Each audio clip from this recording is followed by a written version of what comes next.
drama was just a way for the company to see if there was anything they could do for their longtime subscriber. I mean, we do this stuff all the time. Just last year, Mike Ralston from Bartlesville, Oklahoma, watched all 4 seasons of The Tudors after his wife left him. We were there for him. We just like to check in on our customers from time to time. This is the Onion News Network.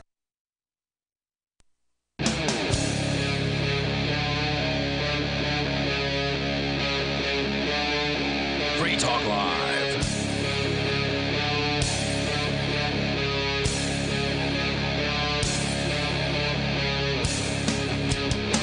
It's Free Talk Live. We invite you to join us here on the radio waves. The toll-free number is 855-450-FREE, like freedom. If you want to join us here, 855-450-3733. We've got Skype, and the Skype username is lrn.fm. Joining you in the studio tonight, it's Ian. Melanie. Ed Mark. We've got, of course, stuff that we've brought in to discuss with you, including a news headline from RT, which you may know as Russia Today. They have been ordered to register as what's called a foreign agent. This news headline actually was published before the weekend, but there are headlines today in other sources about they did go ahead and jump through this hoop, so that did happen today. But I wanted to share their perspective on it because RT, in this case it's RT America, they have Russian language RT, they have English RT. So RT America, they've been ordered to register according to the Foreign Agents Registration Act. Washington will be applying that to RT, saying the Department of Justice has given the broadcaster until today to register as a foreign agent. Otherwise, the channel's head faces arrest and its accounts. Arrest? Yep. But are they here? Aren't they? I mean, it's RT's here in the U.S. Okay. Based out of Russia, but they have offices and stuff. Correct. Yeah, they've got like the BBC. They have offices in different parts of the world. So the head of the channel faces arrest, and the channel's accounts could be frozen. The piece of legislation was adopted in the U.S. in 1938 to counter pro-Nazi agitation on U.S. soil. Washington has made the decision to apply the act toward the company that supplies all services for RT America on its territory, including TV production and operations. Just over 400 entities are currently registered under the legislation, but it does not include a single media outlet until now. So if you don't believe very highly in your form of the philosophy or form of government that you have, if you need to outlaw other ideas. Mm-hmm. You know, what does this say about 1938 America that they need to outlaw the discussion of Nazism? I mean, Nazism is falling pretty flat on its face these days. I mean, it's kind of had a resurgence, though. I mean, if you look at the Charlottesville situation, I mean, what percentage of the population are we talking about here? A fraction of a fraction, hopefully. Yeah, I'm thinking far less than 1%. Yeah. If I mean, if you don't need to outlaw, they're not going to take over the U.S. something that's that fringe. You can outlaw an action, like if a Nazi decides to set fire to something or beat somebody up or something like that, then by all means, you know, a fair trial is to be had. But the idea of outlawing a philosophy doesn't make much sense. Well, it does if your intent is to kind of make a small number of people feel isolated so that you have something to fight against in the future. If you're incubating your own opposition for the future, then it makes perfect sense, which is the only thing I could figure what their goal would be. Well, it's definitely a strike against Russia, it seems like. We'll let them continue to speculate here as we share more. But, you look at what Donald Trump and his attitude towards the media has been. This is right long aligned with that. Dangerous when it comes to the media. I'm sorry. The guy is, he is totally up for censorship. And he also doesn't know what he's talking about. I was reading the newsletter from Holland Cook, who, if you're a listener to the Free Talk Live stream or the LRN.FM stream, you're probably familiar with Holland Cook. He's a radio consultant, but he actually got a job at RT. He's doing a show that Tom Hartman used to do, and Holland took that role over. So he's actually a TV host now. And I saw him this morning. Oh, you watched the show? Yeah. Oh, cool. I actually have not seen it yet. I watched him on another show. Oh, okay. Well, anyway, he's hosting an RT show, and he actually does a newsletter for the radio business. And since we're talking about Trump, we'll get back into RT's story here, but there's apparently a news story that I didn't hear about Trump, where he actually said, quote, regarding NBC, this is the President of the United States, Donald Trump, in a tweet that he sent out where he was displeased with what he called fake news broadcast by NBC, quote, at what point is it appropriate to challenge their license? Is what he said about NBC broadcasting. Now, as Cook points out here in his newsletter, the FCC doesn't actually regulate networks. No, there is no license. Right. So, again, he's just spouting off about what he wants to do, which is to pull these people's free speech. Yeah, people talk about our license on this show. We don't have a license either. No. We're broadcast on stations that have a license. 160 plus stations with licenses, yeah. Hopefully those stations respect the notion of free speech and the idea that different ideas deserve airing in the marketplace. Otherwise, we're screwed. So back to RT. In September, the DOJ sent a letter to RT claiming it's obligated to register under the Foreign Agents Registration Act due to the work it does for RT. The law demands the disclosure of the channel's confidential data, including the personal data of its staff. The move, quote, will have serious legal consequences and compromise the safety of RT employees, said the Russian Foreign Ministry. RT's editor-in-chief, Margarita Simonyan, said on Thursday that the time frame provided for the company by the DOJ is a cannibalistic deadline. She previously said that the channel was being forced into, quote, conditions in which we cannot work, and called Washington's demand an attempt to, quote, drive RT out of the country. While RT America will comply with the DOJ's demand and register as a foreign agent, the company will challenge the decision in court, said Simonyan. Refusing the order could result in the arrest of RT's America's head, as well as the seizure of assets, rendering broadcast impossible, she said.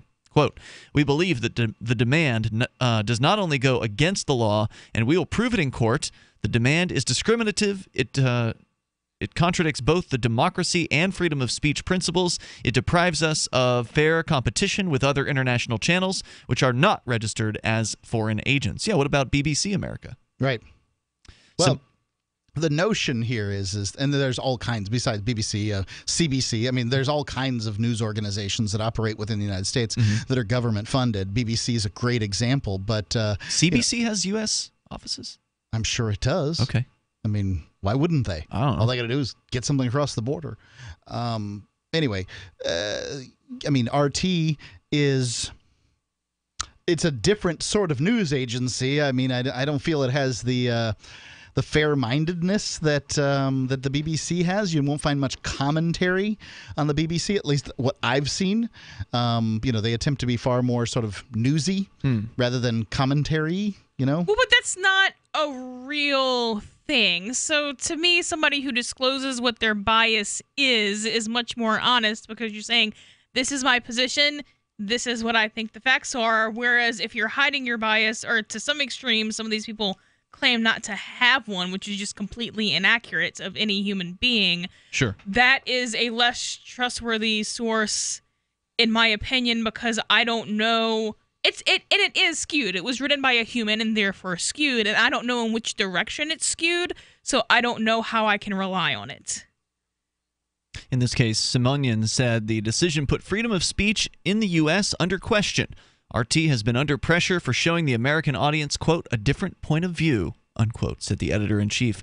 The Department of Justice's decision is a dirty political game, according to the chair of Russia's Foreign Affairs Committee, Senator Konstantin Kozachev.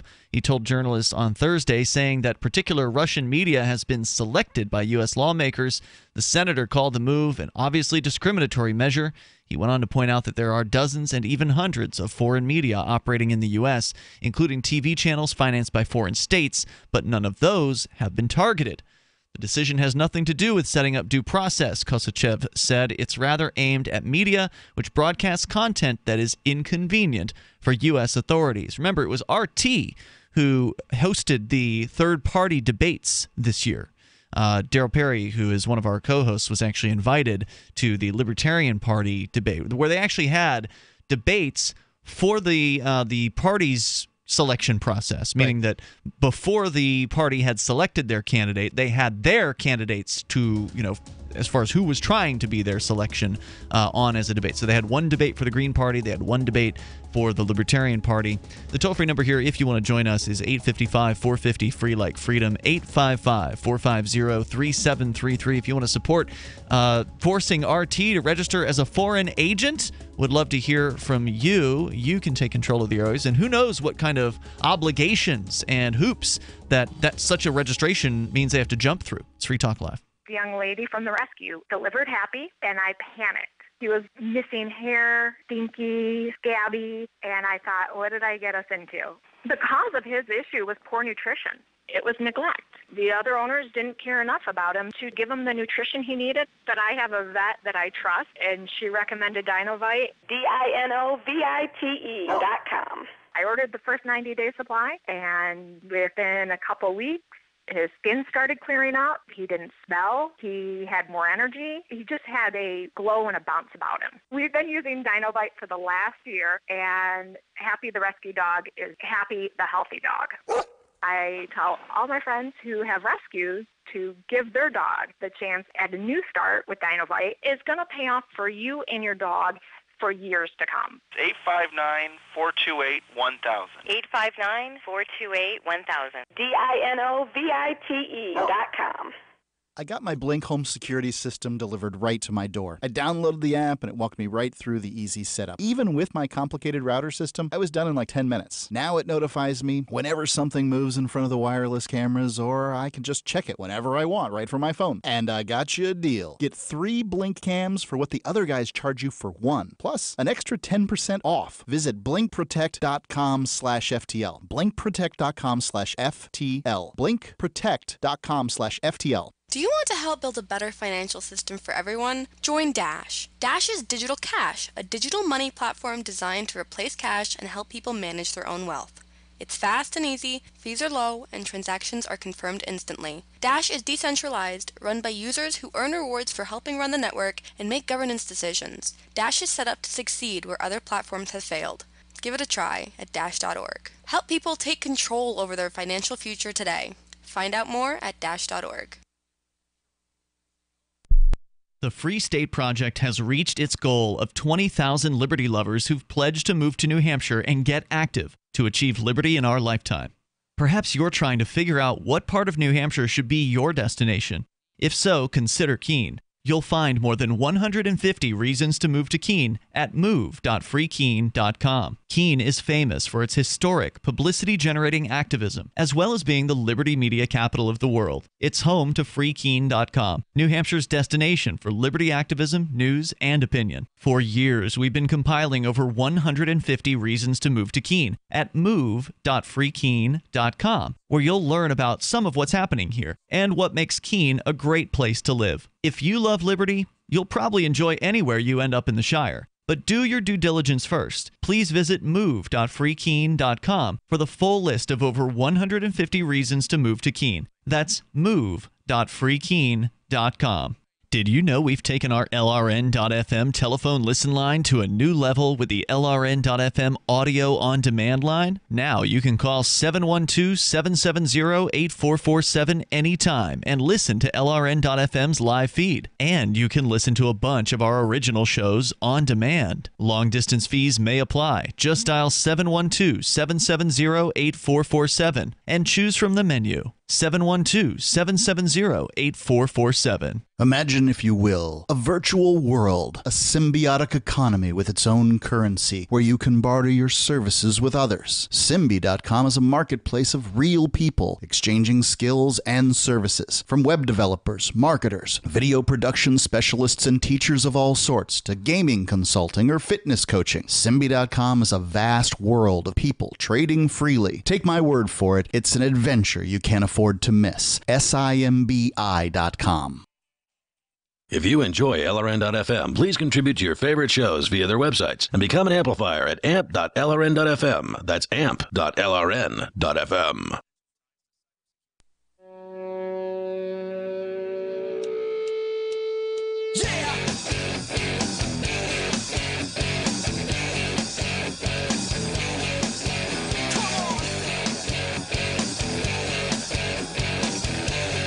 This is Free Talk Live. You can dial in, toll free to join us here. The number is 855-450-FREE, like freedom. 855-450-3733. Also, do want to let you know about Blink Home Security. It is such an easy system to install, and it works.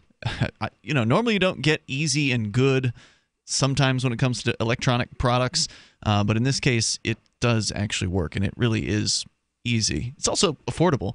You can get your Blink Home Security System over at blinkprotect.com/FTL, and you get 3 Blink cams for what the other guys charge for 1. Of course, you can get more than 3, or you can even get fewer than 3. It's up to you over there at blinkprotect.com/FTL. But most important thing you need to know about this is it's all done wireless.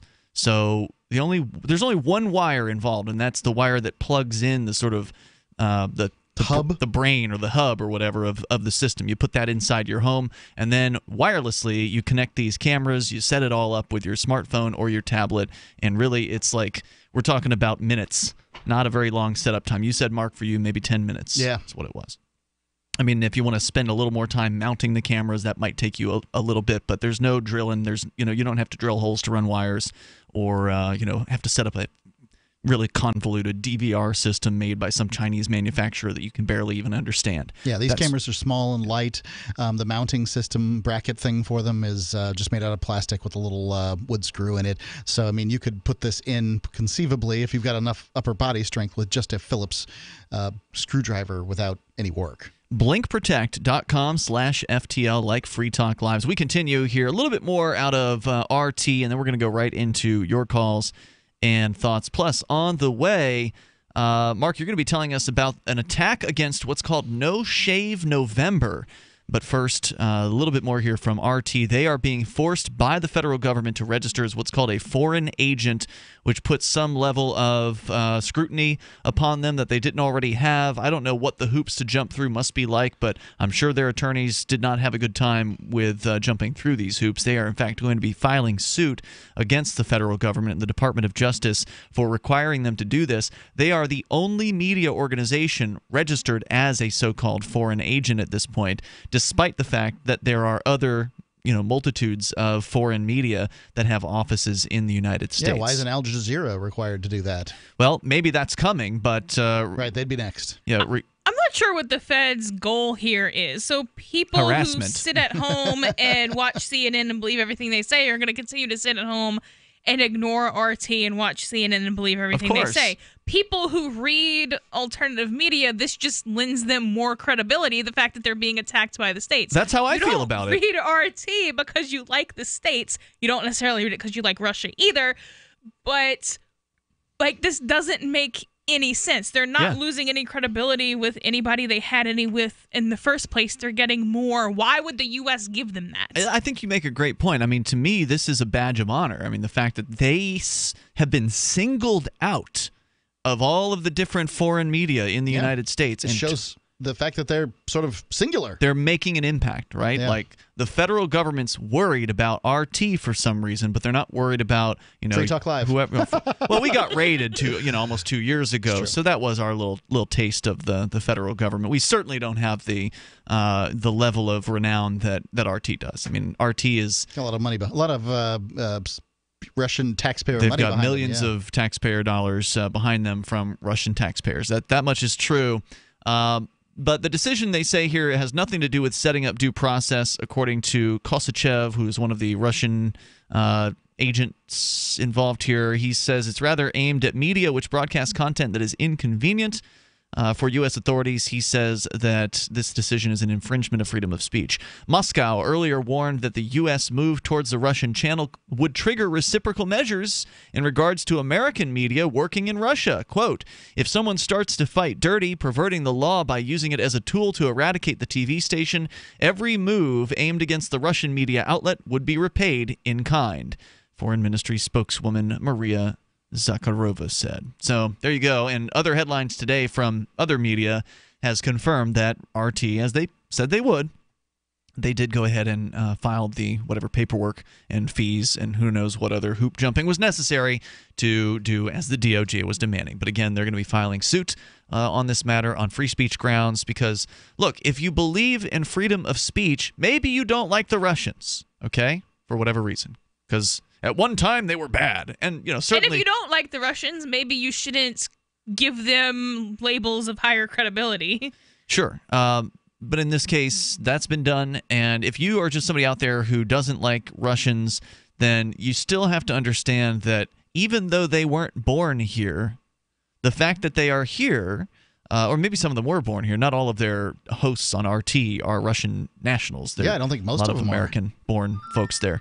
But just because not everybody working at the station was born in the United States doesn't mean that they don't also have the right to freedom of speech. The rights that are, supposedly protected by the U.S. Constitution and the various state constitutions are supposed to be human rights. They are not rights for just Americans. The right of freedom of speech applies to anyone who has a voice or can write or whatever. It can in some way express themselves within the United States. The right to freedom of speech should be something that is universally applied, but unfortunately many governments don't recognize that. And Russia is, by the way, I'm not siding with the Russian government here. By no means are they a good government or anything like that. I don't believe there is such a thing as a good government until there's some sort of state out there that doesn't use the threat of violence against people, which, whether that'll happen in our lifetime is a whole other question. Right now, that doesn't exist. Until that happens, I couldn't possibly say there was such a thing as a good government. So, and it never will because it's a contradiction of terms. Well, that's true. I mean, it probably will never happen, but it, in theory, could, right? No, in theory, it couldn't because a government is an agency that initiates force against the population. What do you call them if they stop?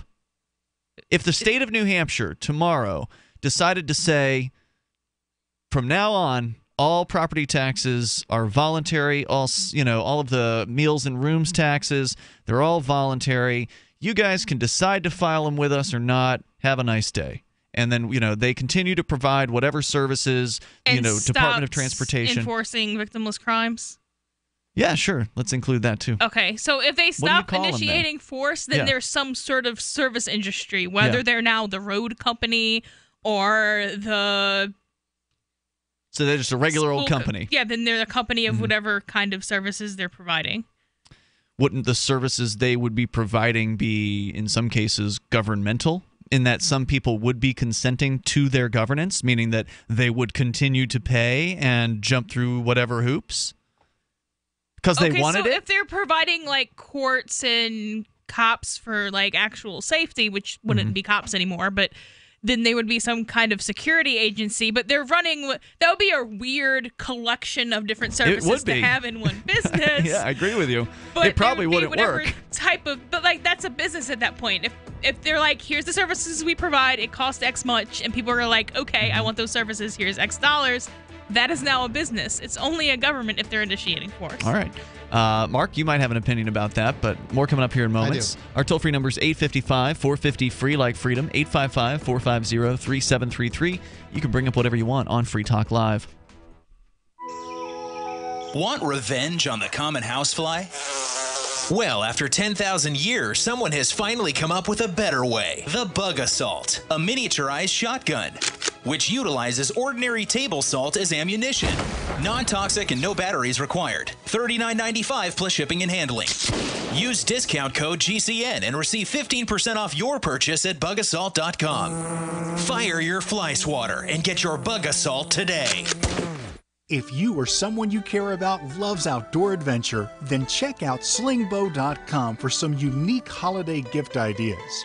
That's slingbow.com, where we have some innovative new products for the archer, hunter, or bow fishing enthusiast in your family. Now through January, use the promo code HOLIDAY to get free shipping in the U.S. or Canada. And from all of us at Slingbow Industries, have a safe, joyous, and peaceful holiday season. This is Michael Dean from the Freedom Fiends. I've run websites since 1996 and have used over a dozen web hosts in that time. AgristHosting.com is the only one that hasn't broken my heart. Agrist Hosting's uptime and service is stellar, and their DDoS mitigation is the best I've seen. That's important because if you tell the truth in this world, you'll ruffle feathers. And some people will try dirty tricks to silence your voice. No matter what the haters hit us with, Agrist Hosting keeps our websites online. If you have a mission-critical commercial presence or a world-changing activism site, you cannot tolerate any skullduggery.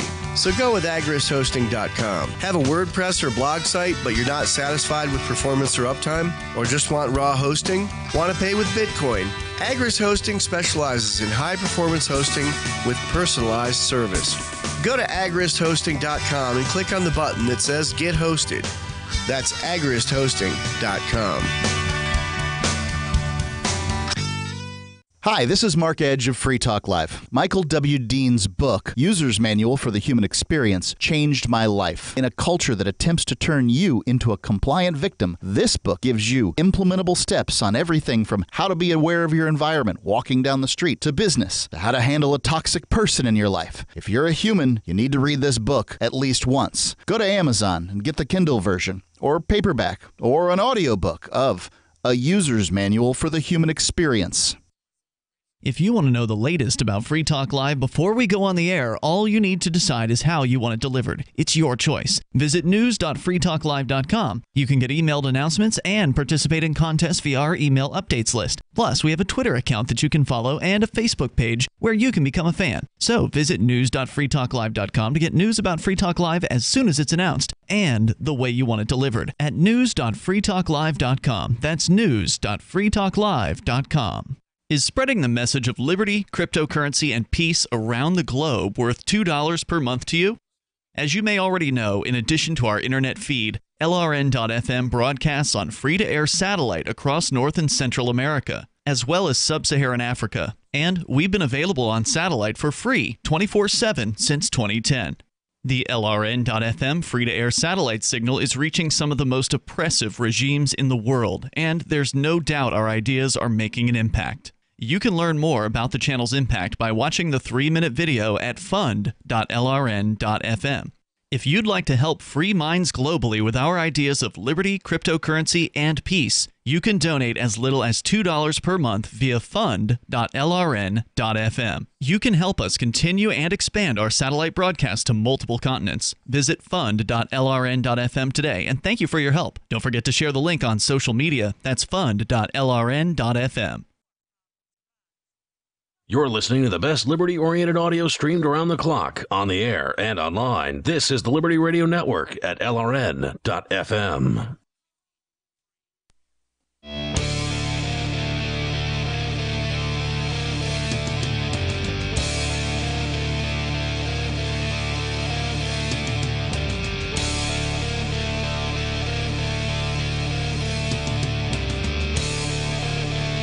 It's Free Talk Live. You dial in, toll free, bring up whatever you want. Our number here is 855-450-FREE like freedom. That's 855-450-3733. We've got Skype.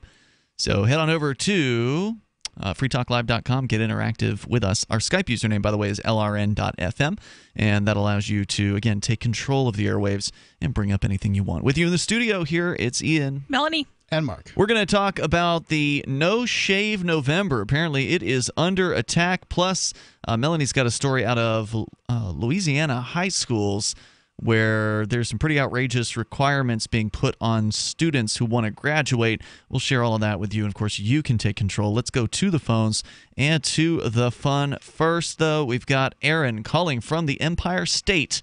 You're on Free Talk Live. Hello, Aaron. Hello. Hey there. Yeah. I've been wondering what the population of Keene is, both with and without college students, because every time I try to look it up, or even sometimes I hear it being talked about on the show, I hear a different number. So according to the census, at least the last time I looked at the numbers, the population of Keene, New Hampshire, which is where we do this show, it's the city in the southern, southwestern, let me put quotes around city in the southwestern corner of New Hampshire. Its population usually is around 23,000, I think, of the last census, and that would, in theory, include the college students. So I think that Keene State might have around 4,000 or so, maybe 4282, according to 42. somebody. So call it maybe 19,000 people outside of college time. Oh, About how many do you think would be freedom lovers? Oh, I don't know. Keene's a lefty town. It's kind of one of the bigger government towns of all of New Hampshire. So if you look at the voting results that just happened earlier this month, Bob Call, who's a Libertarian, was running for mayor against the incumbent. He got about 20%. In a nonpartisan race. Correct. He got about 20% of the votes. Oh, all right. But that doesn't mean that all the people who voted for him were Libertarians. That could mean they hated the current mayor. It doesn't mean all the Libertarians voted. That's true. It's a number. I got 25% of the vote in my town when I just, my name was on the ballot. I thought that I was going to be the only one running, but it turns out that somebody had, come in there right before the closing time. I tried to, but anyway, we just missed each other. And if I'd have known that somebody was going to sign up, then I wouldn't have signed up myself. I got 25% of the vote without making a sign or doing anything. Why are you curious, Aaron? Well, actually, I've been thinking about moving to Keene since the early 2000s, long before I even heard Free Talk Live or Libertarians or, the move to New Hampshire. Why Keene? Actually, I spent a summer in New Hampshire and then went to college in Vermont, and I love New Hampshire. And the only thing that kept me from going back was I had a friend back in New York who said, hey, I've got an apartment, here's a room you can stay in until you can get a job, et cetera, or go back to New Hampshire and spend, that time on a couch until I find something. I see. And I made the wrong call, went back to New York. Yep, I got you.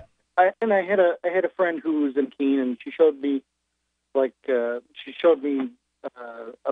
small section of it for like half a day. And I'm like, hey, I'll move here. I've got friends here.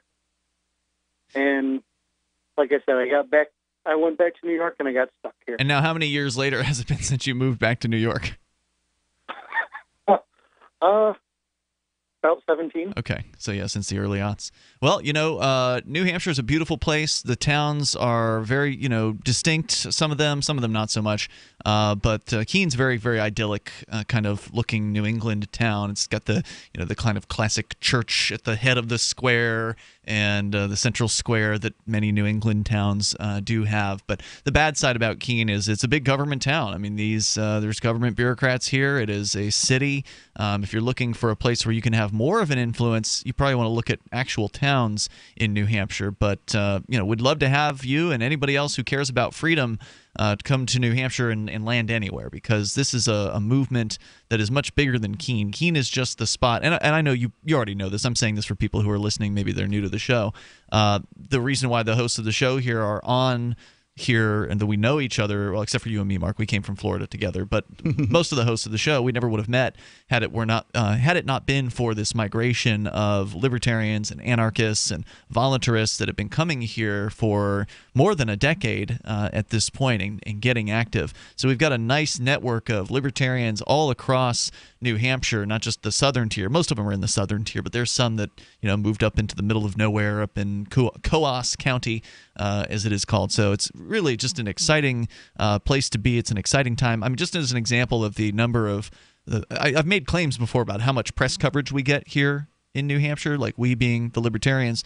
I just got 2 newspaper articles today quoting me on stuff. It's true. I got one in the Keene Sentinel about Christopher Cantwell, another one in the Union Leader about a new paraphernalia ordinance that a town in Cheshire County passed, a town called Dublin. They decided they wanted to respond to the semi-decriminalization of cannabis in New Hampshire by going ahead and criminalizing the possession of cannabis pipes and any other drug paraphernalia. So the reporter there reached out to me to see if I would comment on that, and I got the last quote in the article, which really just sums it up nicely. So, again, we get all kinds of media coverage here, whereas libertarians in pretty much every other state get ignored as much as possible. Aaron, anything else you want to share tonight? Oh, that's it. Hey, thanks for the call. I appreciate hearing from you. The toll-free number is 855-450-FREE like freedom. And if you are interested in learning more about this migration of libertarians, you can go to move.shiresociety.com. That'll give you some basic information. And there's also a great movie that's, I believe, embedded into the page there called 101 Reasons Liberty Lives in New Hampshire. It's a documentary film that actually, I believe, is it this week? I think is celebrating its 3rd anniversary. It was released 3 years ago, November of 2014. So great documentary film. I think it's still very, very relevant today. It's probably not really out of date in too many ways. I don't think. It's been a while since I've watched the full thing. I need to watch it again. It's great, man. You really should check it out. If you're a libertarian, if you're a voluntarist, if you're an anarchist, if you want to actually succeed rather than just arguing with people on the internet, then you can do that here in New Hampshire. And you can also still argue on the internet, as Melanie and I and Mark have all done. And so we can do things in real life and do things online. It's awesome. Pretty much come to the conclusion that arguing on the internet is a complete waste of time. Yes, I agree. Which is why I try not to do it these days. If the people aren't Except fools, if it's with my ex-girlfriend. Or belligerent, that they're some kind of paid, group.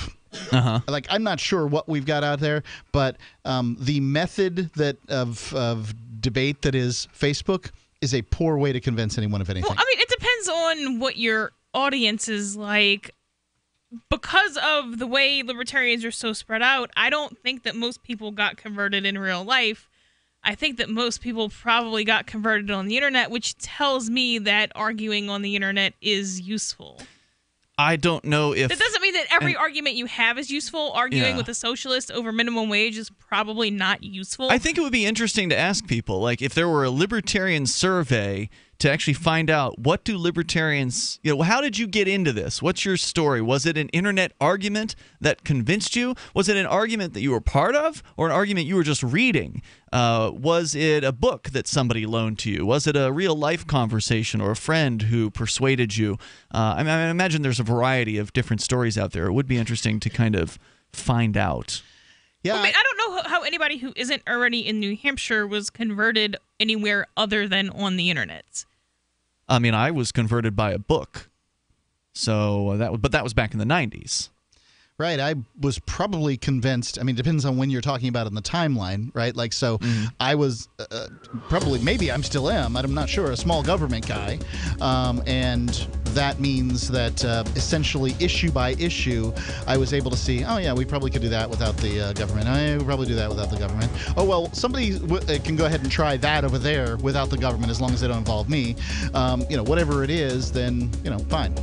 There's more coming up here. You can join us toll free at 855-450-FREE, 855-450-3733. Arguing on the internet. It's free talk. Earlier this year, after many years of conflict over the direction of Bitcoin, the creators of Bitcoin Cash did just what they were told to do. They forked off. Now there are two Bitcoins, the one that is run by the big bank patsies, and Bitcoin Cash, the one that stays true to the creator's vision. Bitcoin Cash has surprised many with its relevancy and staying power, and the price reflects it. If you believe that Bitcoin was meant to be a low-cost, easy-to-use, peer-to-peer currency that could bring economic freedom to the world, you need Bitcoin Cash. Get your Bitcoin Cash wallet right now at bitcoin.com. When I get to about 3/4, when I get down to the bottom, a couple more scoops, it's time to place my order. Dinovite.com. Order a 90-day supply of Dinovite for your dog this week. We'll send you a bottle of Super Mega Fish Oil free. Packed with omega-3, DHA, and EPA fatty acids. Super Mega is great for your dog's immune system, healthy skin, and soft, shiny fur. Try Super Omega Fish Oil. Free this week at Dinovite.com. If it's working, don't quit. DINOVITE.com.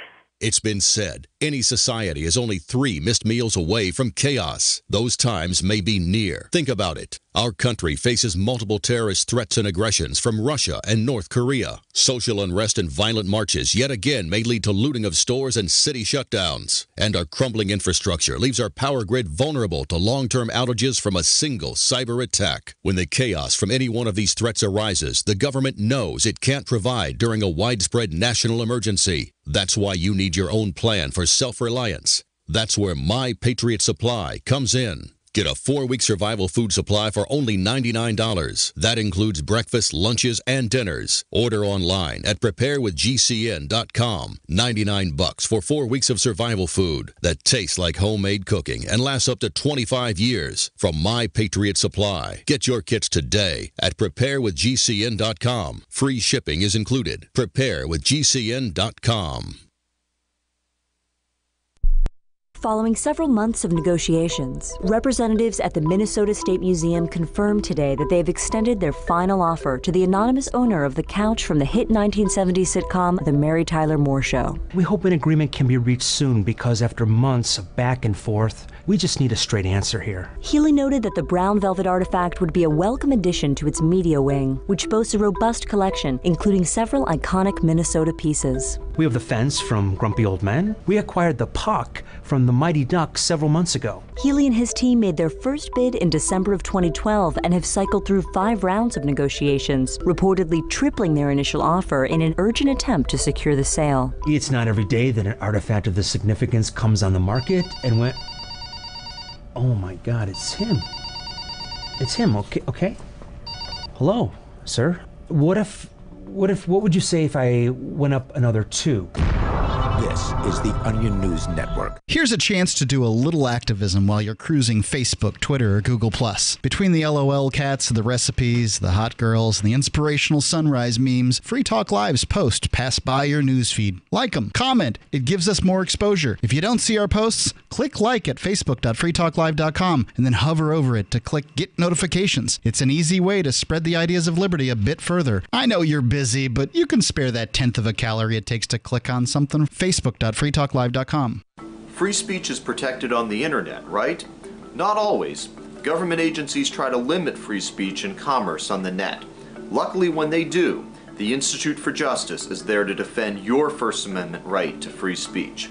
IJ helped set the first federal precedent for internet free speech in 1999, and ever since has worked to prevent unconstitutional roadblocks in cyberspace.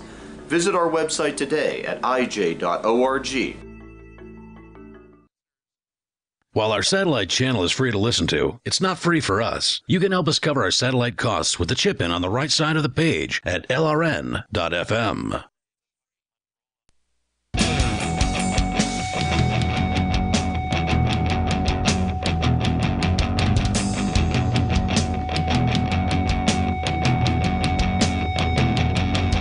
Free Talk Live. Dial on in. Join us here on the radio. Our number is 855-450-FREE, like freedom. That's 855-450-3733. We've got Skype, so Skype on in here at Skype username lrn.fm. With you in the studio tonight, it's Ian. Melanie. And Mark. And, of course, you can join us online anytime you want. Just head on over to freetalklive.com. and enjoy the features on the site there. You can get interactive in a variety of different ways over at freetalklive.com. The front page actually is a Reddit-based site, so you can actually submit show content, or what you want to be show content, things you want to hear about, but maybe don't feel like calling in about. You can submit that there, and then other listeners can vote as to whether they like or dislike it, and you get to vote on other people's suggestions. So go to freetalklive.com and get interactive. It's free, of course, freetalklive.com. So Bitcoin.com, great place to go to get the latest on what's happening with Bitcoin. They've got Bitcoin-related news headlines over at news.bitcoin.com. You used to be able to get into their mining pool, but it's become so popular that they're sold out at the moment. I actually wanted to go today and sign up for another miner because my 6 months is, I think, coming up the end of this month, because I did the 6-month package before, which they don't even have anymore. Now it's 12 months or lifetime when they have them, and apparently they are completely sold out. So that's a good sign that demand is exceeding supply for mining, as we're watching the struggle between Bitcoin Cash and Bitcoin for mining dominance, with Bitcoin Cash having its first hard fork today. Ever since it came out back in August, had a very strong rally late last week. Over the weekend, I guess it was like, Friday, Saturday was when Bitcoin Cash was really, pumping up hard. It has since fallen from its ultimate high of about 40% of a Bitcoin. It's now at around 17, 18, last time I looked, percent of a Bitcoin. Yeah, it's about, in the last 24 hours, a 15% drop against BCH is a 15% drop against BTC. And today, with the hard fork, they've put in a new difficulty adjustment onto Bitcoin Cash, which should mean that it settles down, as far as it's been having these spikes in difficulty adjustments due to a kind of a kludgy fix that they put in to make it so that it would survive its original fork from Bitcoin back in August. So they've now fixed that, supposedly, and sure enough, the tide has once again turned. Yesterday, the the mining on Friday and Saturday, Bitcoin Cash was by far the most profitable to mine between Bitcoin and Bitcoin Cash. And then Sunday it flipped because Bitcoin Cash went through an emergency, right? No, went through a difficulty adjustment and made it harder to mine Bitcoin Cash. And then so Bitcoin became more profitable to mine. And now once again, Bitcoin Cash is more profitable to mine by like 6% now. So it's flipped back now that the difficulty adjustments with Bitcoin Cash will be coming every single day. And the Bitcoin difficulty adjustments will only be coming once every 2 weeks, basically. That should make things very interesting from here on out. I was at pool.bitcoin.com today, and they said I made a withdrawal from my account. I just wanted to get the stuff out of my, yeah, good idea. out of the I should do custodial that. wallet Yeah. into the non-custodial wallet. It's a good plan. And they said basically your Bitcoin. It said your Bitcoin is on the way. Uh-oh. They didn't say Bitcoin. They didn't say Bitcoin Cash. They said Bitcoin, and then they said BCH in parentheses behind it. Oh. So they are calling BCH It is Bitcoin. Bitcoin. Well, it is Bitcoin. I think they make a strong argument that Bitcoin Cash is Bitcoin. There's a detailed article about that. We read a good chunk of it here on the air on Free Talk Live. You can find that article over at bitcoin.com. And this is the struggle that's happening now between original Bitcoin or Bitcoin Core, whatever you want to call that, versus the new Bitcoin Cash. Right now, Bitcoin Cash is cheaper than the original Bitcoin, but it's also faster.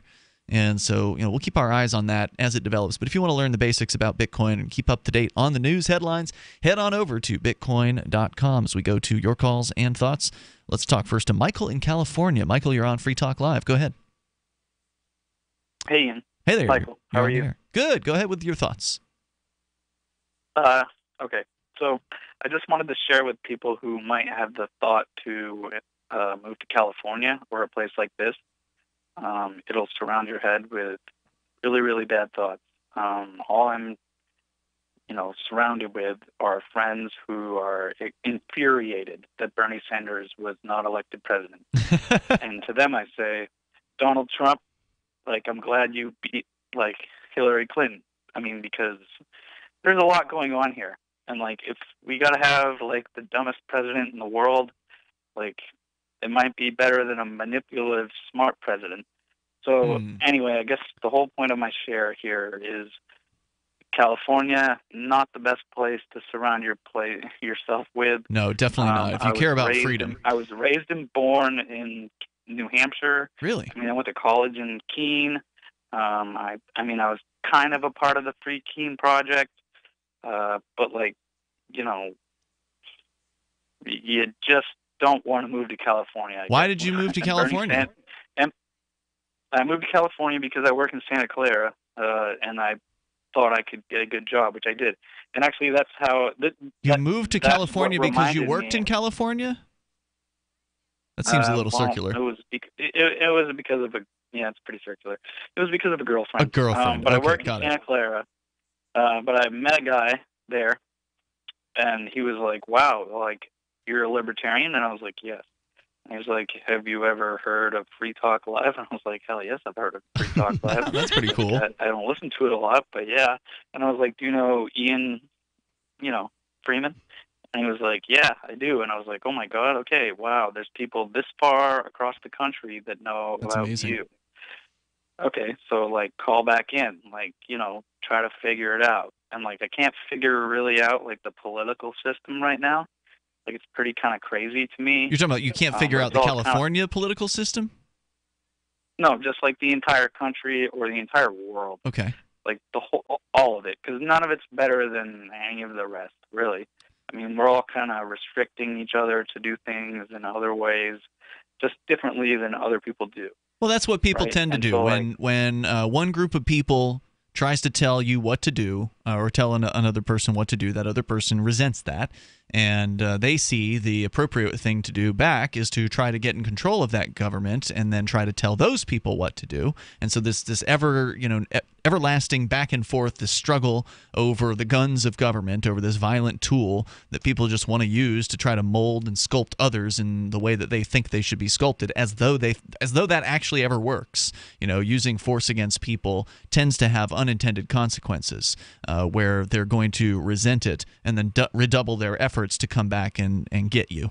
And this just never ends. And that's exactly it, and that's why I love this show and what you have to say. Like, every time somebody tries to force something on you, you're going to just go through a mental cycle, and it's not going to work. Like, so force doesn't work. It just doesn't. It can seem like it works. I mean, obviously force works to get, extract a bunch of obedience and money from people, but it's not. Well, yeah, exactly. In the long run, it's not good because there are the unintended consequences that come from it. Some come right away, some take years, and many lives get destroyed in the meantime. So I guess my question for you is, how's your girlfriend like in California?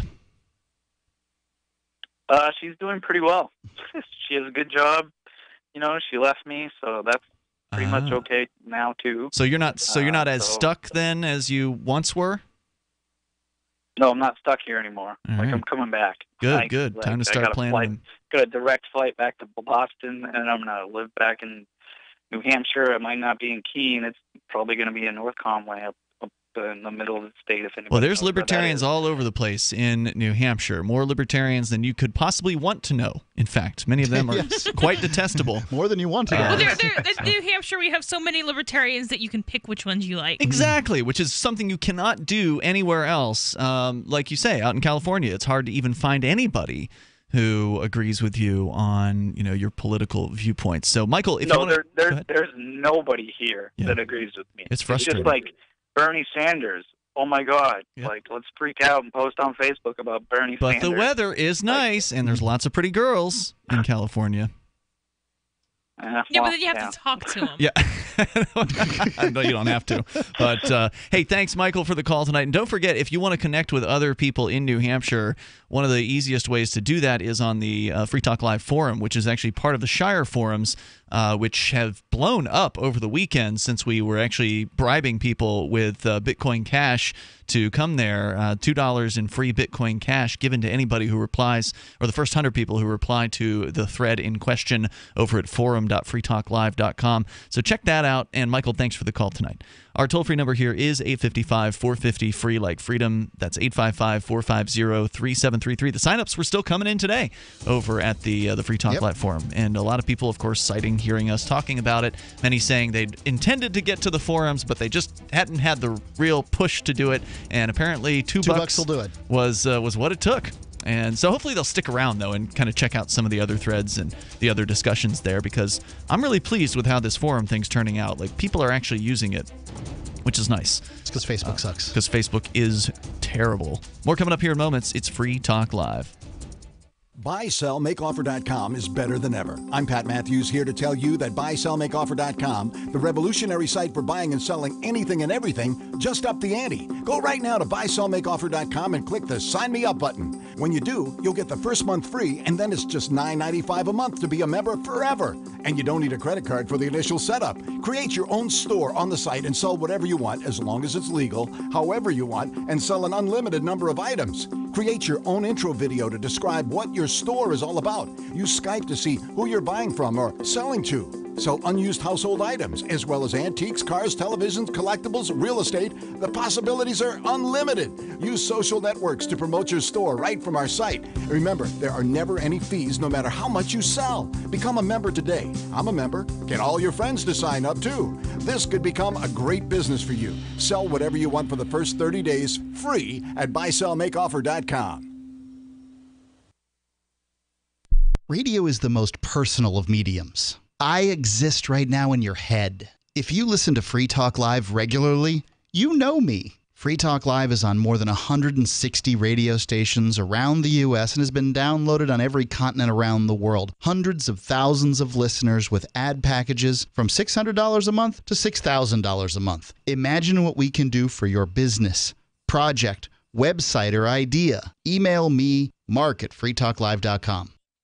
So you've heard all 3 hours of the latest episode of Free Talk Live, and you're still hungry for liberty-oriented audio content? Did you know that we have another 24/7 audio stream at LRN.FM? The Liberty Radio Network airs the latest episodes of some of the best liberty-oriented podcasts on the internet around the clock. In addition to recorded content, you'll also hear live shows like Free Talk Live, originating from our Keene, New Hampshire studio. So listen anytime at LRN.FM. That's LRN.FM. You're listening to the live edition of Free Talk Live. Hour number 2 is next after the news here on the Liberty Radio Network at LRN.FM. From Keene in the Shire, the Liberty Media capital of the world, this is Daryl W. Perry, host of FPP Radio News for Monday, November 13th, 2017. Silver is trading at $16.88 per ounce. Gold is valued at $1,277 per ounce. Bitcoin is trading at 3.4 cents, and the average price of Bitcoin is $6,683. Antiwar.com reports Lebanese officials seem to be united on the question of Prime Minister Saad Harari's visit to Saudi Arabia, with President Michael Aoun confirming over the weekend that Harari was kidnapped and demanding that he be given immunity by the Saudis. As details emerge on Harari's trip and his surprise resignation, it's not clear why there was so much ambiguity in reports. While foreign leaders are usually met at the airport by a delegation of royals, Harari arrived in Saudi Arabia with only security forces awaiting for him. They confiscated his phone and scheduled his announced resignation the following day on Saudi state media. Even Harari's decision to travel to Saudi Arabia looked suspicious, with officials saying he was summoned by the Saudi king. He was told he'd be meeting with the crown prince. Instead, he was given a resignation speech to read. The Saudis are said to have become increasingly angry at Harari for his reluctance to confront Hezbollah, which is a powerful Shiite faction within Lebanon. The Saudis see it as a sign of weakness, though Harari appears to have been loath to risk more political uncertainty. The Saudis are keen to replace Saad Harari with his elder brother Baha Harari, whom they believe is more loyal to the Saudi kingdom. Baha Harari was already in Saudi Arabia when this whole mess started, and reports from the family are that Saudi officials have been asking the rest of the Harari family to travel to Saudi Arabia to pledge allegiance to Baha. Are you an advocate for free market money? Do you promote Bitcoin as an alternative in a fiat-centric world? Then you need Spendabit in your arsenal, the search engine for things you can buy with Bitcoin. Spendabit aggregates millions of products from thousands of Bitcoin-enabled merchants. Keep your money in the free economy. Visit spendabit.co today. Bitcoin merchants, ask about our merchant suite to reach even more customers. Spendabit.co.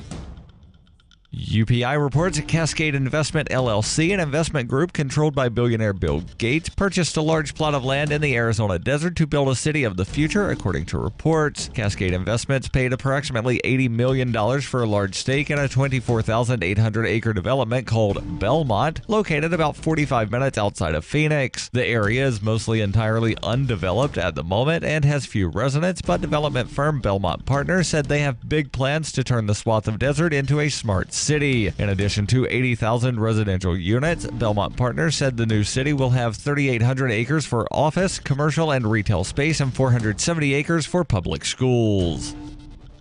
For over 40 years, Roberts & Roberts Brokerage has been a trusted source for buying and selling precious metals like gold and silver. And as a Bitcoin-preferred business, Roberts & Roberts Brokerage has removed the minimum purchase amount for all orders paid in the digital currency. Call Roberts & Roberts Brokerage today for knowledgeable advice on buying and selling precious metals and a forward-thinking approach to new technologies. 800-874-9760 or visit online at rrbi.co.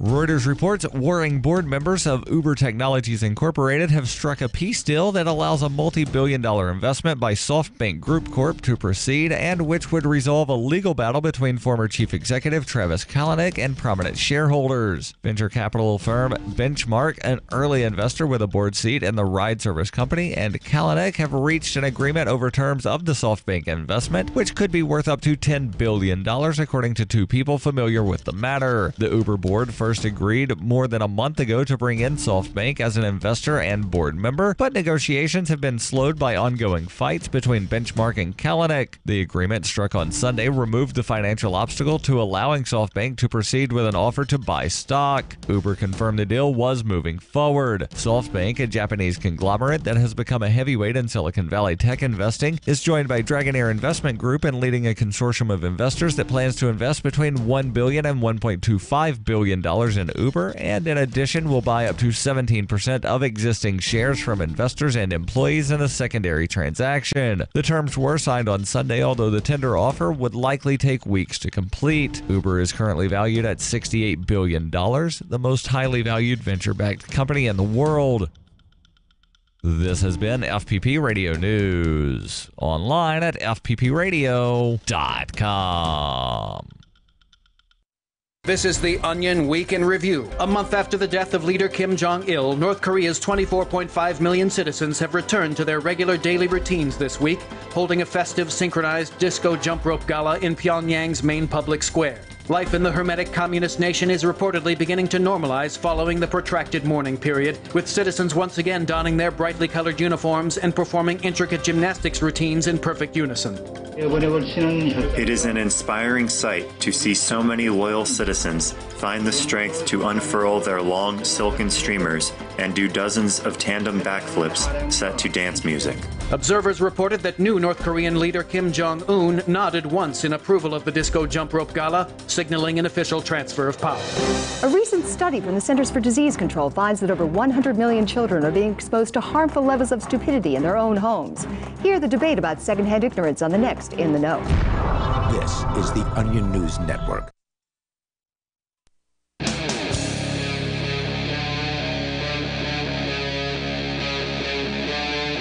Free Talk Live. It's Free Talk Live. You're invited to join us here on the toll-free lines.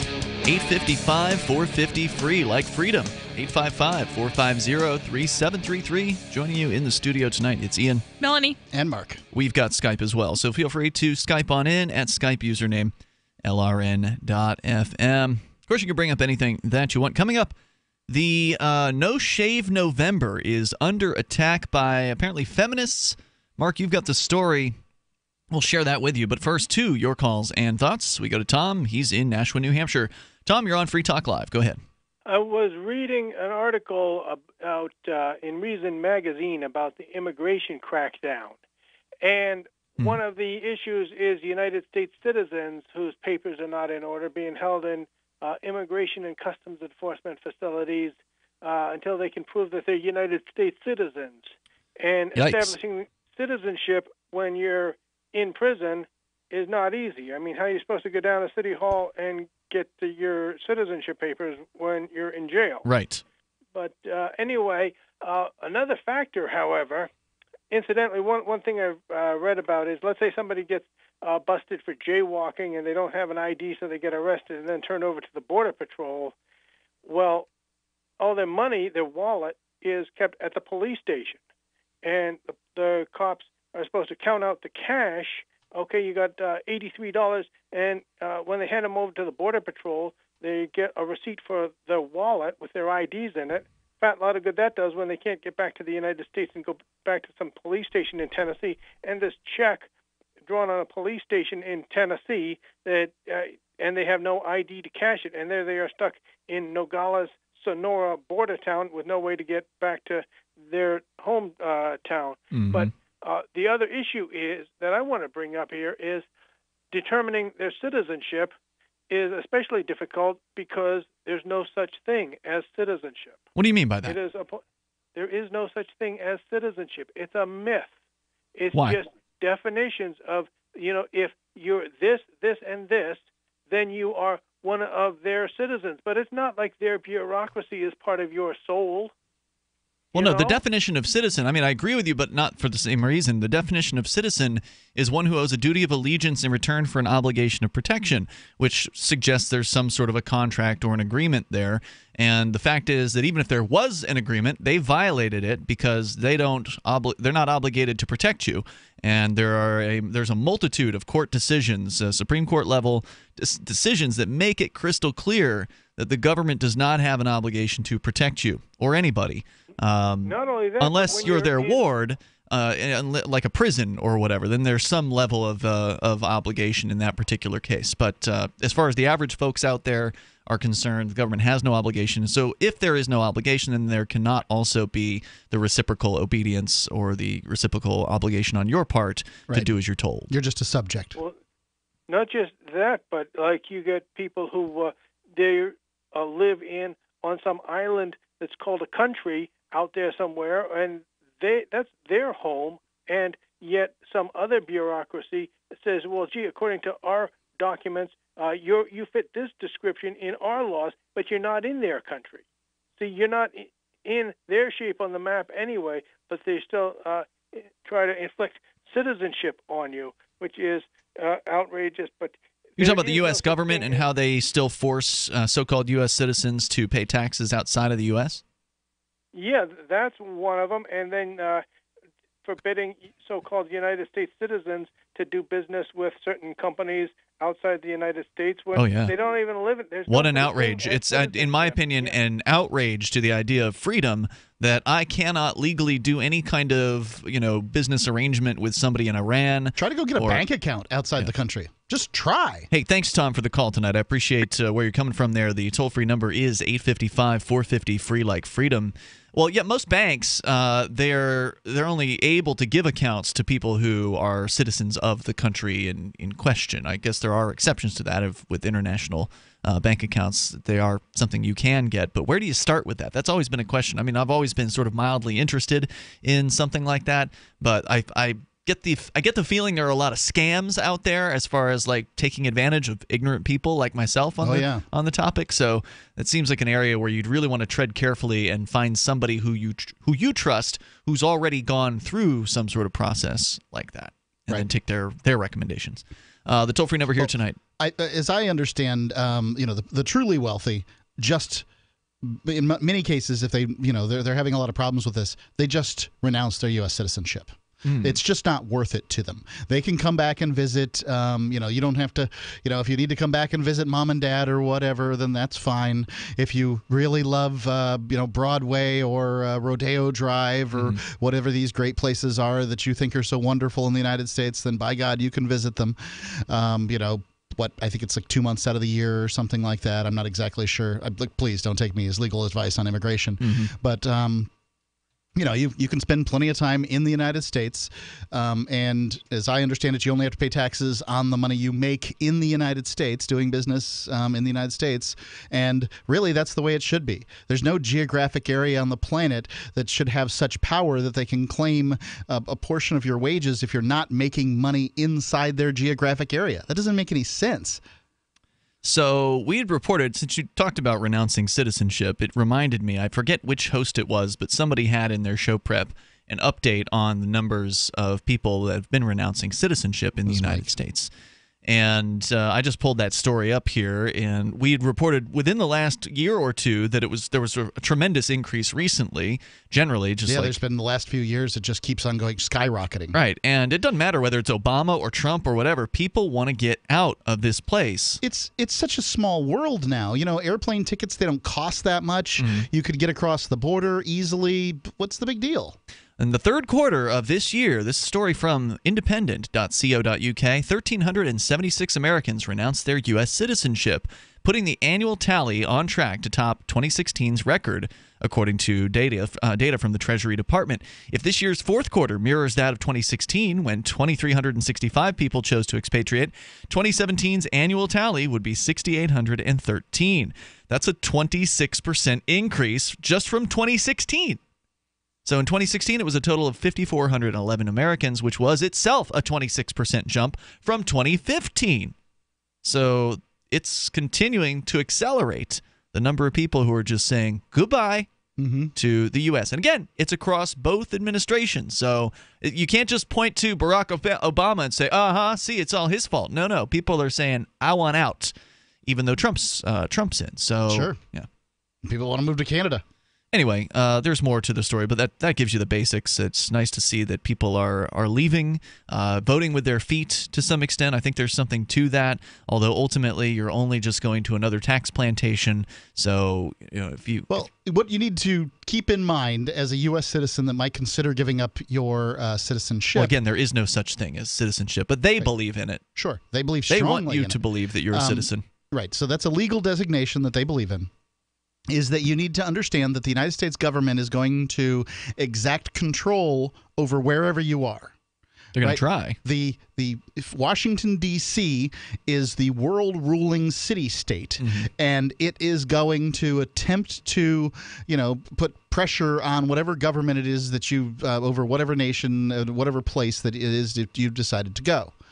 And if you want the... You're not saying specifically because you went there. You're just saying in general that's what the government does. Okay. And if you want to retain whatever small amount and microscopic, minute amount of control you have, that the amount of control that has been up to heretofore inconsequential in nearly every political event that you participated in, then then you don't want to give that up. But when it comes down to taxes, where you're paying, that's effectively going to be a pretty big deal. I mean, if you're a rich person, in many cases you're paying hundreds of thousands, if not millions of dollars a year in taxes, and the federal government wants that money, even if you don't live in the U.S. So a lot of them are just giving up their citizenship and like, I'll visit. Why bother? Why bother keeping it? What's the benefit? 855-450, free like freedom. It's not like the U.S. has a much higher quality of life than many other westernized nations. 855-450, free. You can join us here on the radio. We'll talk about this No Shave November. It's under attack. What that's all about, Mark will tell us coming up. Free Talk Live. Dash is digital cash, a digital currency designed to replace cash and help people manage their own wealth. It's fast and easy, fees are low, and transactions are confirmed instantly. Pay anyone, anywhere in the world, anytime for just pennies on the dollar. Dash is the first digital money that's governed by its users. Join Dash at dash.org and help build a better financial system for everyone. Find out more at dash.org.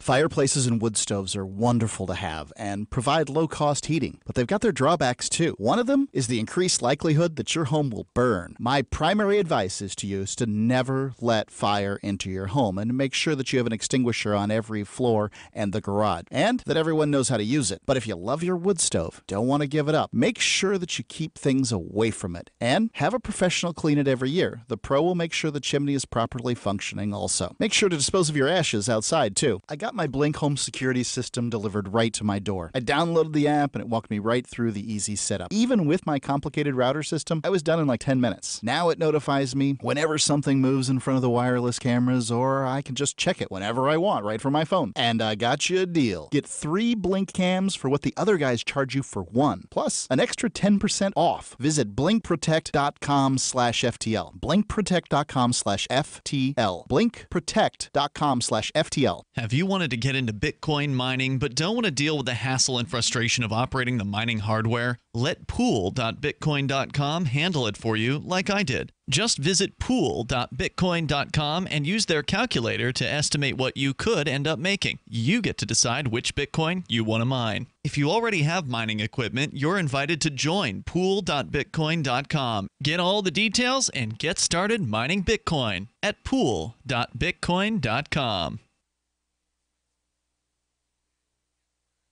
Since time began, tyrants have taken aim at personal liberties. Now there's a movie that aims back.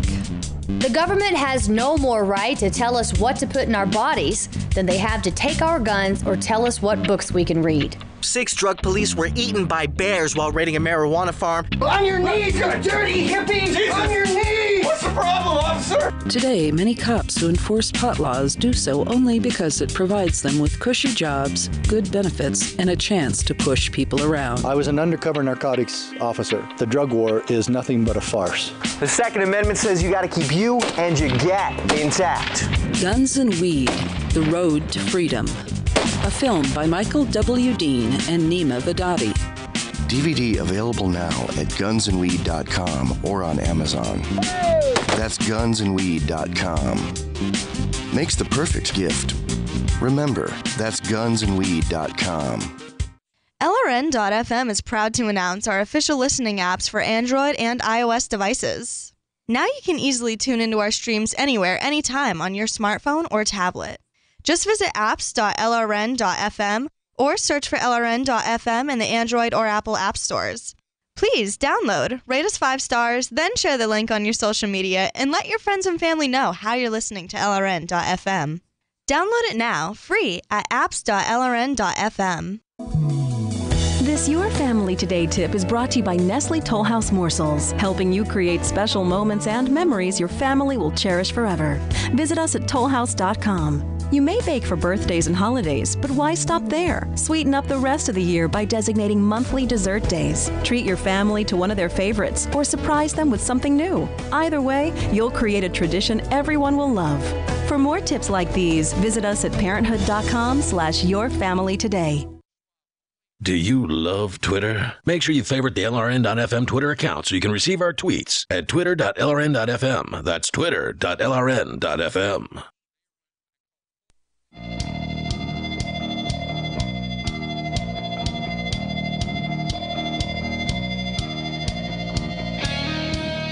Free Talk Live.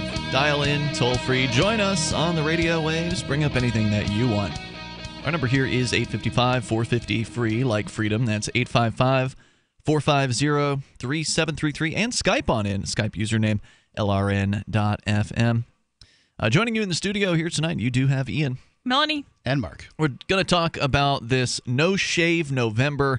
It is under attack. But first, Mark, tell me about Whole Food Multi-Complete. Whole Food Multi-Complete isn't just a multivitamin. Sure, it has vitamins and minerals, but it has so much more. It's got energy support formula, a bone and joint formula, immune support, antioxidants, probiotic, enzymes, everything you need for your day, and they make it cost effective. You can't find a supplement that does everything that a Whole Food Multi-Complete, or even a portion of it, a large portion of it, for the kind of price that you can get Whole Food Multi-Complete, because they've been doing for 15 years what the big guys won't, and that's quietly providing you with the perfect blend of supplements in a single product. SimplifyMySupplements.com. That's the link for Whole Food Multi-Complete. SimplifyMySupplements.com. You can learn more. Take a look at the list of vitamins and minerals and all the stuff that it's got in it. I think you'll be amazed. Enter coupon code FTL when you buy. Receive 10% off your order. Thank you to everyone who's done this. So many people have ordered Whole Food Multi-Complete. And thank you for supporting an advertiser, but I'm sure you're coming to the same conclusion I am, which is this is a great product. SimplifyMySupplements.com, coupon code FTL to save 10%. All right, our toll-free number, if you want to join us, 855-450-FREE, like freedom, 855-450-3733. So, No Shave November.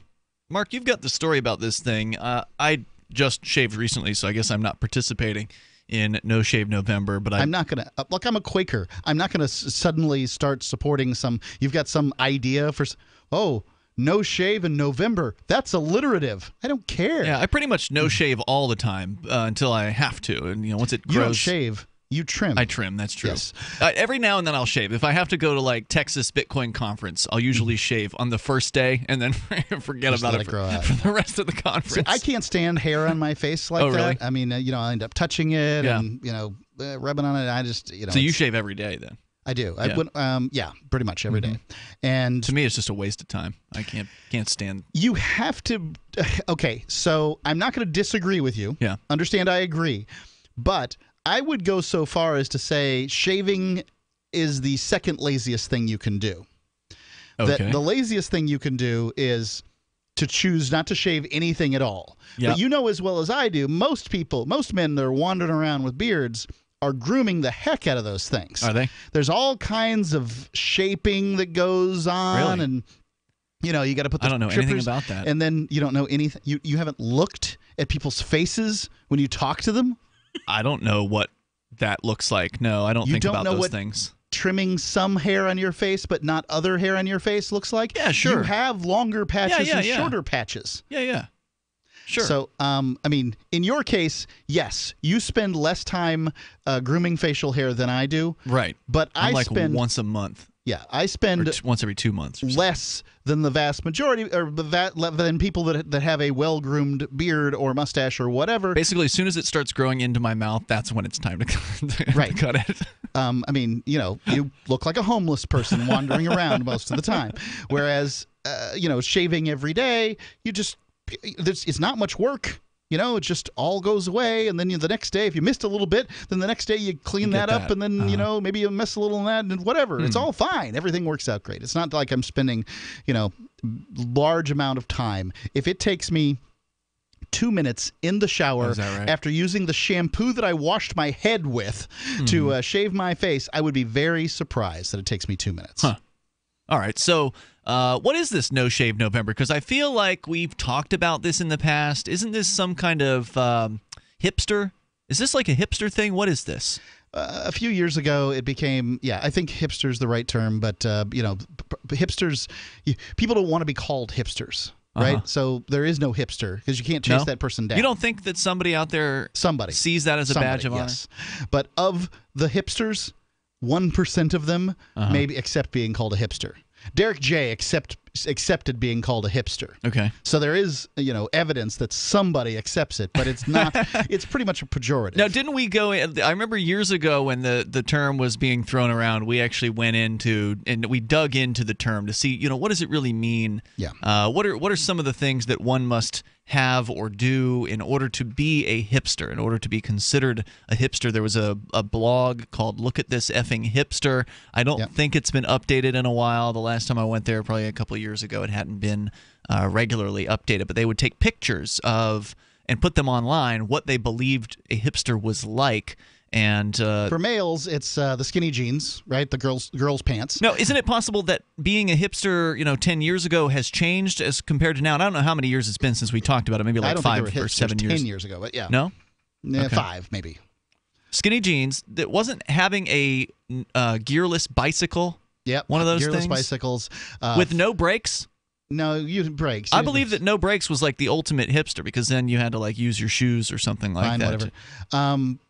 I remember that one. Yeah, the sock hat, the thick black glasses. The black rim glasses. Yeah, like Wayfarer Ray-Bans, but clear. So and then you could see them. Part of the hipster thing was that you had to do things ironically, right?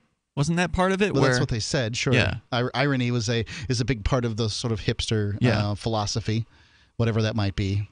So anyway, that's what I remember. I don't know. Melanie, do you know anything about hipsters? It seems ill-defined, and I just really don't care. Okay, fair enough. But with the hipster thing came the beard growing, right? And the beard growing got very popular even beyond hipsterdom, and there's a lot of great beards came of this whole beard thing.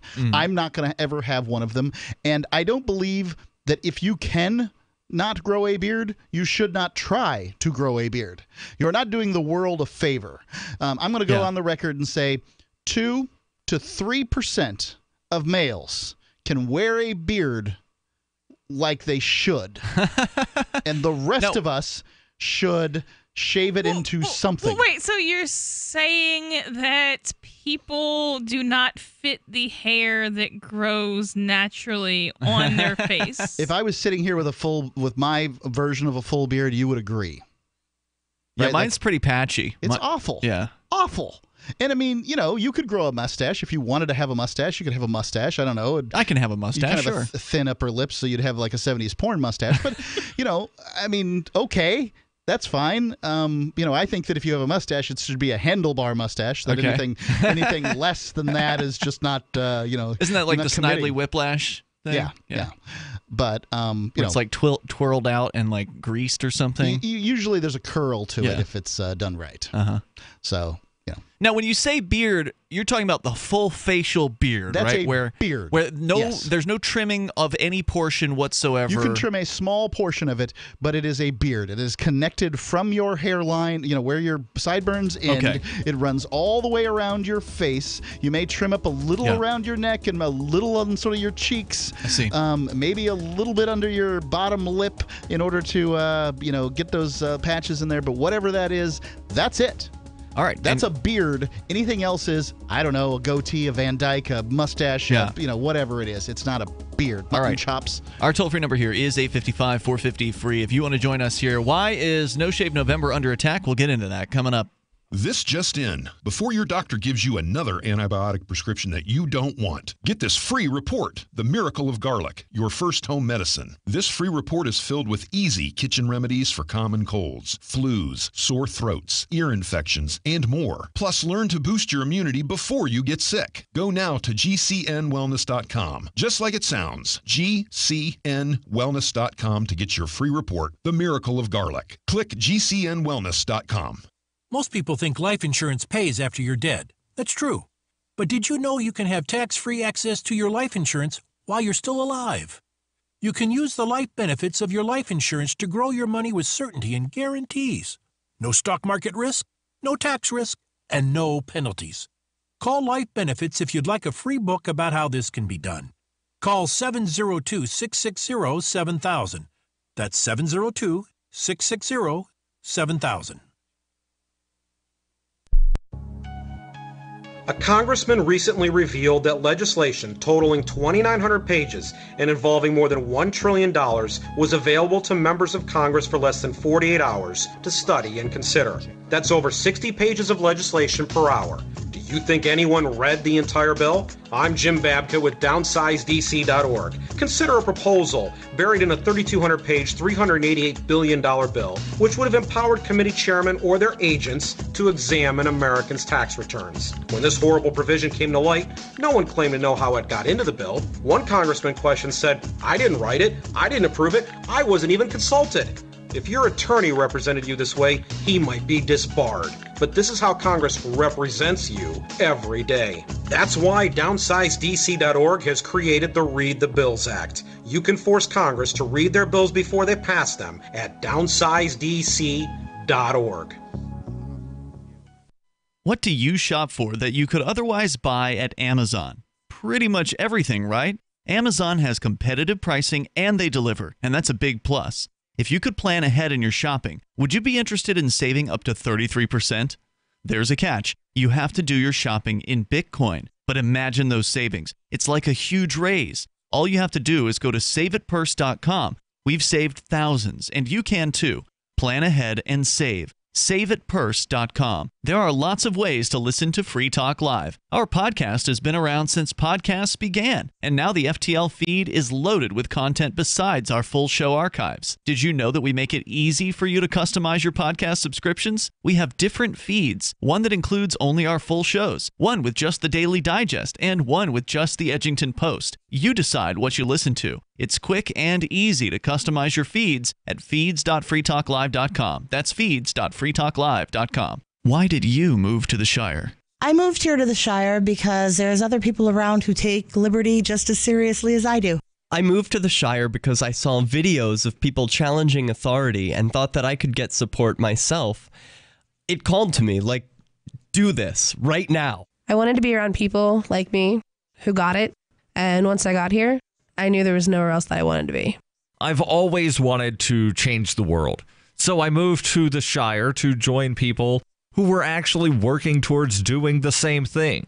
The people here are awesome, loving, and positive. It was for the adventure and for the feeling of something important is happening here. And I just wanted to come to sort of be part of that. Visit ShireSociety.com to read and sign the Shire Society Declaration and learn the reasons why, if you love liberty, you should immigrate to the Shire. Plus, add yourself to the Shire map at ShireSociety.com. That's ShireSociety.com. If you enjoy LRN.FM, please contribute to your favorite shows via their websites and become an amplifier at amp.lrn.fm. That's amp.lrn.fm.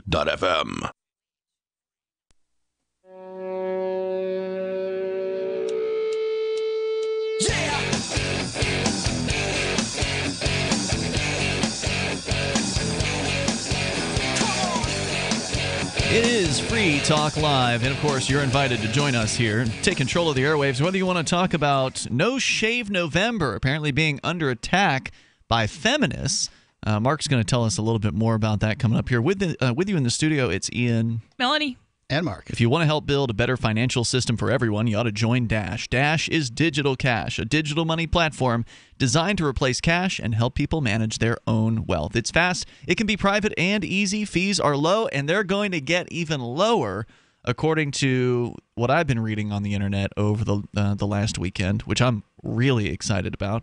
And transactions can also be confirmed instantly. If you want to pay a little more, you can get the instant confirmation.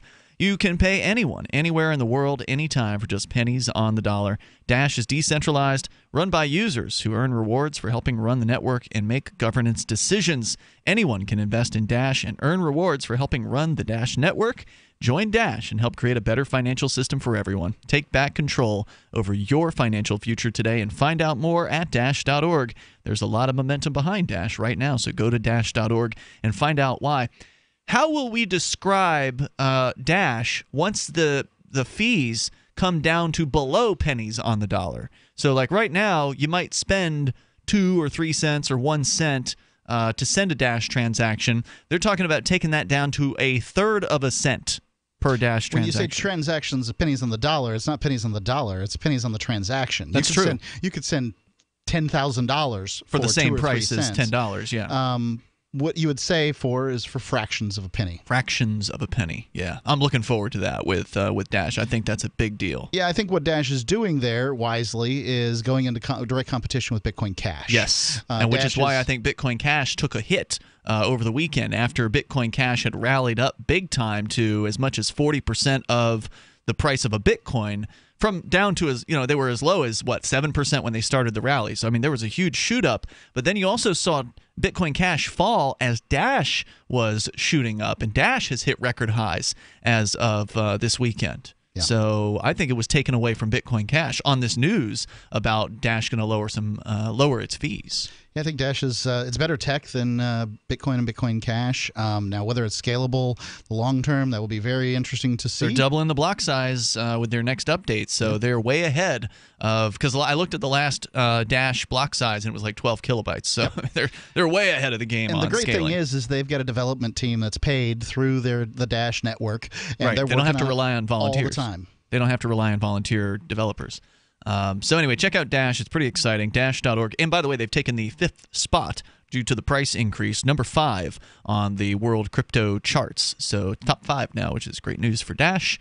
As we continue, we'll take your calls and thoughts. Let's go to James. He's in New Jersey. More about the no shave November coming up. James, you're on Free Talk Live. Hi. So I was curious about the no shave thing. What is that?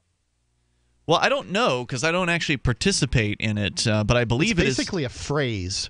It really just comes down to don't shave in November because beards and stuff. Well, let's see here. There is a website. I'm pulling it up now. no-shave.org they're claiming it is a unique way to grow cancer awareness. So I didn't know that prior to having visited the site. I don't know why you would necessarily know that anything about cancer just because you aren't shaving. Somebody would say, it doesn't look like you've shaven in a while. And he said, yes, I'm growing out my beard for cancer, which is better than saying I'm growing out my beard to see what it looks like. This is actually the second time I've heard this because I watched someone on YouTube called Good Mystical Morning, and they were talking about that, and I was like, what is that? So I heard it today, and I was like, what? There you go. So it says here, what is No Shave November? It is a month-long journey during which participants forego not a journey. Forego shaving and grooming in order to evoke conversation and raise cancer awareness. Learn more about how you can get involved and start getting hairy. The goal of No Shave November is to grow awareness by embracing our hair, which many cancer patients lose, and letting it grow wild and free. Donate the money you typically spend on shaving and grooming to educate about cancer prevention. How much money are people spending on shaving and grooming? I don't know, Mark. I mean, I guess some of these... a haircut? I mean, a haircut. People who do random things because they are under the delusion that it raises awareness spend lots of money on really either unnecessary things or things that are necessary that they can get for much cheaper. I don't know anything about like these fancy shavers, Mark, but I've heard that the replacement blades can be a little pricey on those things. $5 for razor. Is that it? How long does that last you? One of those. Yeah. Do you use the fancy shaver thing, or the do you Harry's? Remember when we advertised them? Yeah, Harry's. I still use that one. It's a good one, and I haven't paid for the new blades because I got enough of them when that's just a stick razor. Just so people don't know. Well, it's like it's a safety razor that has like 5 blades on it. Right. But it's not one of those electric ones. No, I don't. Well, I mean, how are you going to quantify? Those are expensive. If you look at those blades. But how are you going to quantify the value of an electric shaver amortized over 1 month when it lasts for 5 years? Is that how often you have to change the blades on those things? I don't know. You don't change the. I never changed the blades on an electric razor when I used one. Huh. All right. Well, going on here, it says that they're going to save lives and aid those fighting the battle. So they're supporting cancer by having hair that cancer patients can't have, and then spending money on cancer organizations. Get involved, they say, by growing a beard, cultivating a mustache, and letting those legs go natural, and skipping that waxing appointment. Put down your razor and set up your own personal No Shave November fundraising page. If you're not ready to get hairy, sit back and support someone who is. And finally, the rules. The rules of No Shave November are simple. Put down your razor for 30 days and donate your monthly hair maintenance expenses to the cause. Strict dress code at work? Don't worry about it. We encourage participation of any kind. Grooming and trimming are perfectly acceptable. So there you go. They want people to raise money for cancer. That's cool. I mean, there's nothing wrong with that. Interesting. So what were you calling about? Were you just curious about that, or did you have something else? Yes, one more thing. Yeah. So me and my girlfriend have been together for some time now, and she's confusing me because she wants to break up with me because I don't listen to her. So I was trying to get someone's opinion. Did you say what? Because she says I don't listen to her a lot, so she's trying to break up with me. What? Well, now so what does it mean that someone's trying to break up with you? See, to me, that either implies that A, you're holding her hostage in your basement, or B, she's threatening to break up with you and not actually do it, which is more of being manipulative than actually breaking up with you. She's thinking of doing it. How do you she's know? Not so sure yet. Does she tell you that? Yeah, she's telling me several times. She's saying I'm going to break up with you, but I'm going to give you some more time. So this is like you're on thin ice here, buddy. Probation. I'm thinking of breaking up with you because you don't listen to me. Now I want you to start listening. And so how have you been doing? I mean, have you been trying to... Exactly what does she mean when she says you don't listen to me? She says that I don't give her my honest opinions, or I don't do things for her around the house, like clean or cook for her. So that's not listening. Yeah. That's being lazy. Wait, now do you guys have a relationship where you're the one who is doing the cooking and cleaning, or is expected to, or what? She says that I'm supposed to be a part of cleaning and cooking, but from my perspective, I always think that the women are supposed to do it and the men are supposed to work for the money for them. Is she working? No. And she does not have a job. Are you working? Yeah, I'm working. Okay, are either of you in school? No, we just graduated. Okay, then I agree with you because so you're. I mean, I'm assuming you're working, so you're paying all the bills. So then, why can she not in the 40 hours or more that we work? Because y'all don't have kids, right? No, we don't. Okay, yeah. So you have a job where you go to work 40 hours a week. So then you're also supposed to come home and help her with. She can't clean a house in 40 hours. I mean, come the hell on, Yeah. Well, no. If she was working, I'd be saying some not nice things to you. But if she can't clean a house in 40 hours, and guys tend to have she has a job. Lower Her job is to clean the house standards. and cook the food. So I'm assuming you're not coming home and being like, oh, you didn't sweep good enough or something like that. Yeah. Are you running behind her with a white glove? No. All right, you guys. We can keep talking with James here about this situation. Should he break up with her instead of letting her break up with him? This is Free Talk Live. Crimes of the Crown by Captain Mark. The Crown casts the world in shadow and claims to be our guiding light. Cowards clamor for security from boogeymen and ghost stories, while I say these hobgoblins are imaginary. I say those they propped up as our liberators are now subsisting on our bondage. I say there is freedom in the black, and that's exactly where we intend to go. The Crown banishes its own officers for exposing its crimes and tortures dissidents to the brink of madness. It dominates the globe and swallows the wealth of generations, leaving only blood and excrement. The Crown calls it piracy to explore frontiers beyond its grasp. So the time has come for us to define the conduct among pirates. I say the Crown has trampled our necks long enough. Need decentralized solutions to centralized problems? Looking for a community of like-minded scoundrels? Or just want some swag to let the Crown know what you think of it? Join the conversation at pirateswithoutborders.com. We won't be hard to find. The answer to being in control of your own healthcare is freedom from insurance. Become part of a group of self-pay patients that come together to share in each other's medical expenses. Individual share amounts begin at $107 a month and $347 for families. Choose from 3 health-sharing programs. Holistic treatments may be eligible for sharing. See guidelines. Discount programs available for dental, vision, and pharmacy. Go to libertyoncall.org. That's libertyoncall.org. It's a no-brainer. A Big Berkey water filter is the one you need, period. You need a water filter that removes chlorine, fluoride, pharmaceuticals, BPA, and other endocrine disruptors, pesticides, bacteria, viruses, and much more, right? And does it all at only 2 cents per gallon. Get the original, most trusted name in gravity water filtration, Big Berkey. And now GCN listeners receive 5% off ceramic filter systems using code GCN. Call or click 1-877-99-BERKEY or BigBerkeyWaterFilters.com. That's 1-877-99-BERKEY. So the protection of life, liberty, and property is what the Free State Project is all about. But it's an effort to move 20,000 people who understand. It's about demonstrating to the entire country that, yeah, we can have a free market, a truly free market. Making it just a freer, great place to live.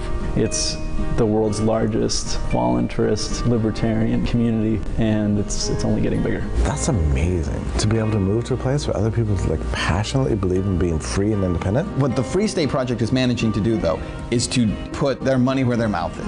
Physically getting up across the country and saying, let's go someplace and let's demonstrate the power of these ideas. There's a lot of kind of philosophy that surrounds liberty. There's a lot of thinking about it and talking about it. But here in New Hampshire, people are doing it. 101 Reasons Liberty Lives in New Hampshire, a documentary by Free State Project Early Movers. Watch it free at 101reasonsfilm.com. 101reasonsfilm.com. The 3 most important things you can do for Free Talk Live are: 1, share 1 episode a week on Facebook or in some other social networking site. 2, buy the things you buy online through shop.freetalklive.com. 3, give $5 a month to the AMP program. It's my firm belief that Free Talk Live's AMP program is the best use of your charitable dollar among liberty-oriented organizations. Support all the organizations you love, but make sure you give $5 a month to AMP at amp.freetalklive.com. Looking for a great real estate investment? Consider New Hampshire, which is ground zero for the Liberty Movement. Your first call should be to Mark Worden from Porcupine Real Estate. He's more than just a real estate agent. He's your New Hampshire concierge. Where are the best places to live? Do you want farm, city, the burbs, or forest? Do you want a duplex or multifamily building so that renters pay your mortgage? There are homes in all price ranges in New Hampshire, and Mark can help with financing too. Invest in liberty and property. Mark Worden can help. PorcupineRealEstate.com. You can put the Liberty Radio Network on the air in your area. Visit broadcast.lrn.fm to learn how. Broadcast.lrn.fm.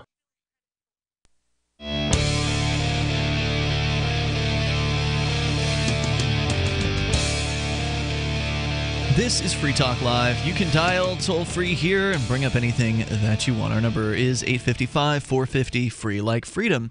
That's 855-450-3733. We do have Skype, and Skype username is lrn.fm. With you in the studio tonight, it's Ian, Melanie, and Mark. As we continue here with your calls and thoughts, do also want to invite you over to freetalklive.com, where we've got an email list. You can go and get signed up for emails to come from Free Talk Live, usually on a once-a-week basis, to kind of keep you in the loop with what's going on with the show. You can sign up for that email list right there on the front page of the site. It's up toward the top in the middle of the site. Go to freetalklive.com to find that there. As we go back to James in New Jersey, he's having relationship issues with For some reason, he's called us.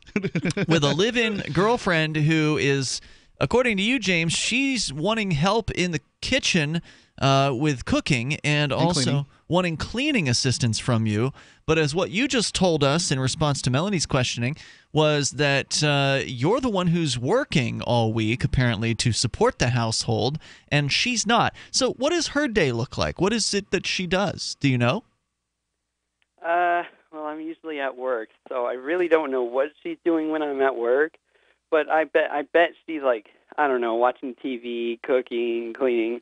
But I don't know. She says I'm not part of that with her. It's weird. Well, but she's not part of your job with you, so that's equally weird, which is the amount of 0 weird. So, I mean, how old are y'all? I'm 17.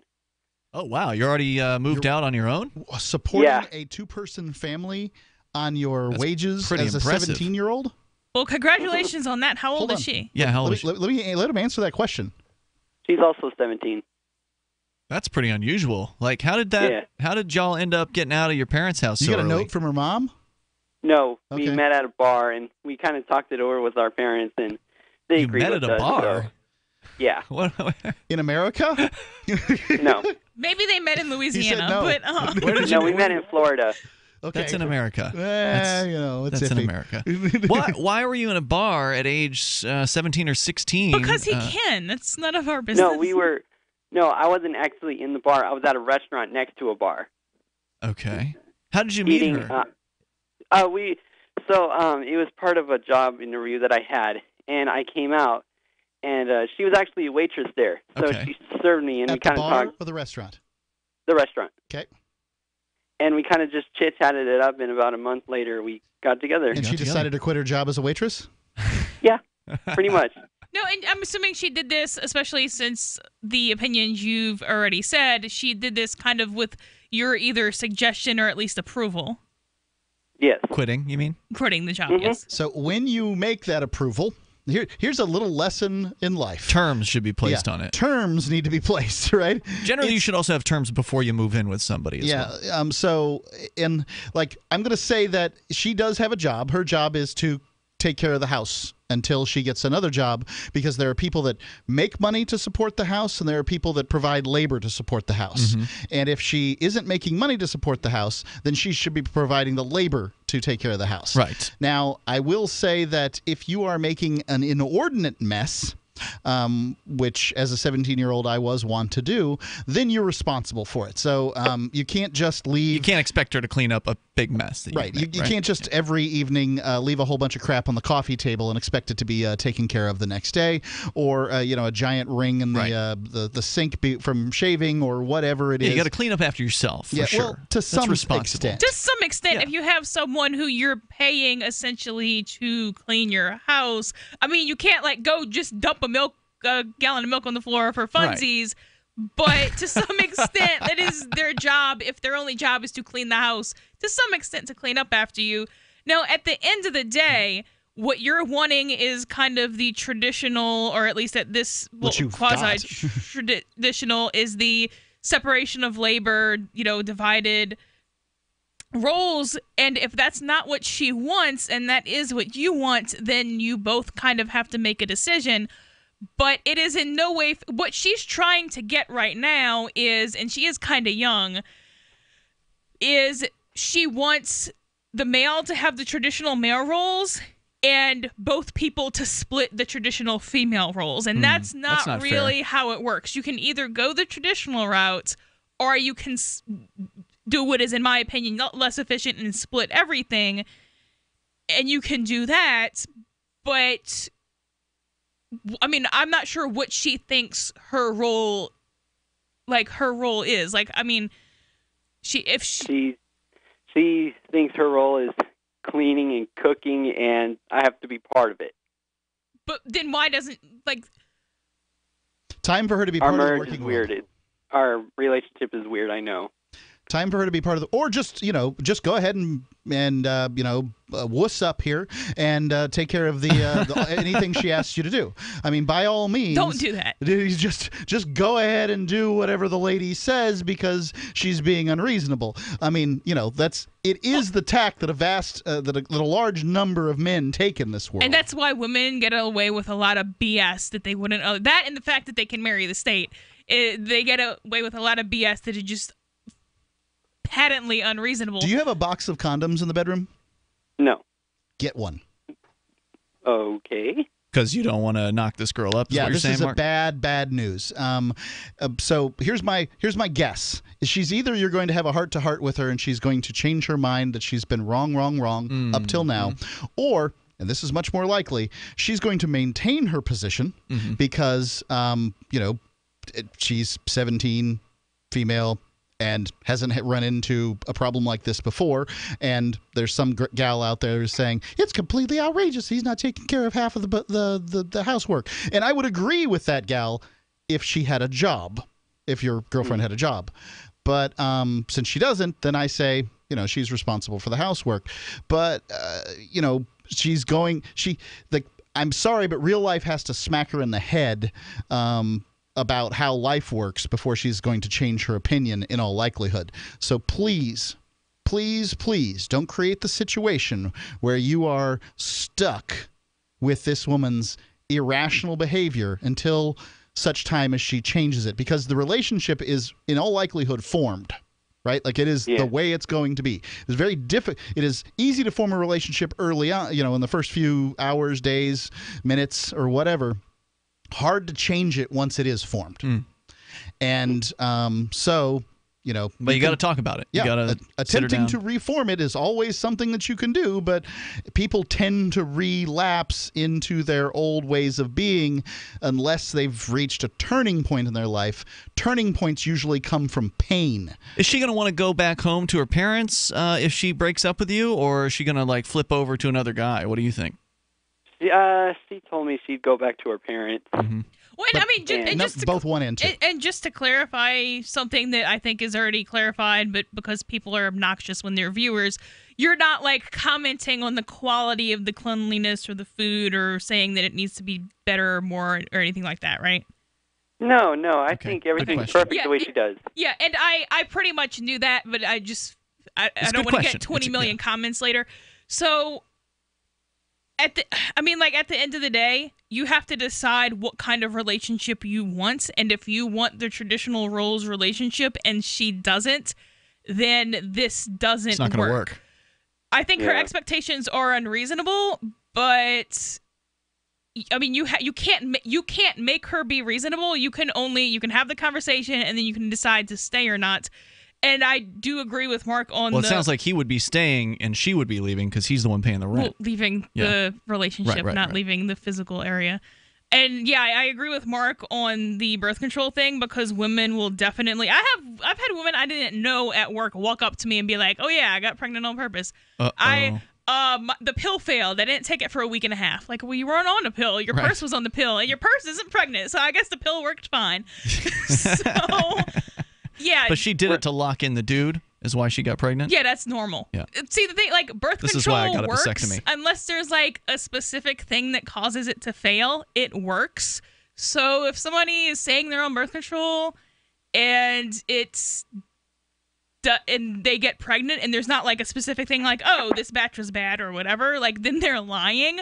Mm-hmm. And you don't know, because you're at work all day paying the bills, you don't know if she's taking pills, and all she has to do to get, a couple $100, $1,000, whatever out of you for the next 18 years is not take a pill. And she's 17, so she'll probably get pregnant really easy if she tries. And you have time to, if she insists on being unreasonable, and I hope she just decides to be reasonable, but if she does insist on being unreasonable, you have some time. You don't have the next 2 decades, but you have some time. That much is true. James, thank you for the call tonight. If you want, feel free to follow up with us. Let us know how it goes. I appreciate hearing from you. Toll-free number here, 855-450, free like freedom. That's 855-450-3733. How many relationships, gotten into at a very, very young age like that do tend to work out? I suspect a very severe minority of them. We're coming up. Free Talk Live. Attention type 2 diabetics. If you or a loved one has taken Invokana, Invokamet, or Invokamet XR or other inhibitors for type 2 diabetes and suffered amputation of the toes, feet, or legs, you may be entitled to substantial financial compensation. The FDA has warned that Invokana, Invokamet, or Invokamet XR and other inhibitors for type 2 diabetes cause an increased role in amputations of the toes, feet, and legs. If you or a loved one has taken Invokana, Invokamet, or Invokamet XR or other inhibitors for type 2 diabetes and suffered amputation of the toes, feet, or legs, you may be entitled to substantial financial compensation. Act now. Time is limited to file a claim. For a free consultation and free information, call Injury Help Desk at 800-475-7607. That's 800-475-7607. Again, 800-475-7607. Call now. This is an advertisement. Paid non-attorney spokesperson. www.injuryhelpdesk.com is responsible for this advertisement. Principal office, Las Vegas, Nevada.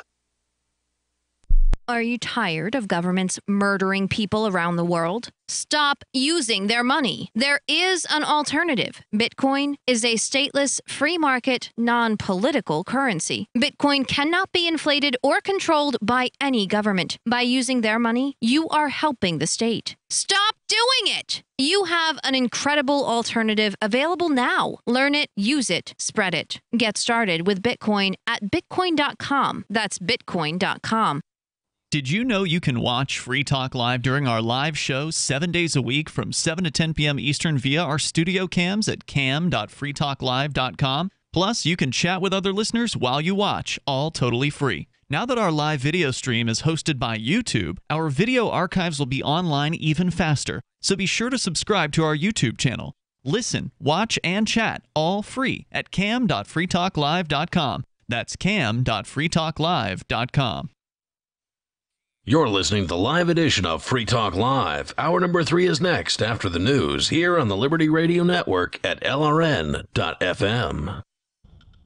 From Keene in the Shire, the Liberty Media capital of the world, this is Daryl W. Perry, host of FPP Radio News for Monday, November 13th, 2017. Silver is trading at $16.88 per ounce. Gold is valued at $1,277 per ounce. Bitcoin is trading at 3.4 cents, and the average price of Bitcoin is $6,683. Antiwar.com reports Lebanese officials seem to be united on the question of Prime Minister Saad Harari's visit to Saudi Arabia, with President Michael Aoun confirming over the weekend that Harari was kidnapped and demanding that he be given immunity by the Saudis. As details emerge on Harari's trip and his surprise resignation, it's not clear why there was so much ambiguity in reports. While foreign leaders are usually met at the airport by a delegation of royals, Harari arrived in Saudi Arabia with only security forces awaiting for him. They confiscated his phone and scheduled his announced resignation the following day on Saudi state media. Even Harari's decision to travel to Saudi Arabia looked suspicious, with officials saying he was summoned by the Saudi king. He was told he'd be meeting with the crown prince. Instead, he was given a resignation speech to read. The Saudis are said to have become increasingly angry at Harari for his reluctance to confront Hezbollah, which is a powerful Shiite faction within Lebanon. The Saudis see it as a sign of weakness, though Harari appears to have been loath to risk more political uncertainty. The Saudis are keen to replace Saad Harari with his elder brother Baha Harari, whom they believe is more loyal to the Saudi kingdom. Baha Harari was already in Saudi Arabia when this whole mess started, and reports from the family are that Saudi officials have been asking the rest of the Harari family to travel to Saudi Arabia to pledge allegiance to Baha.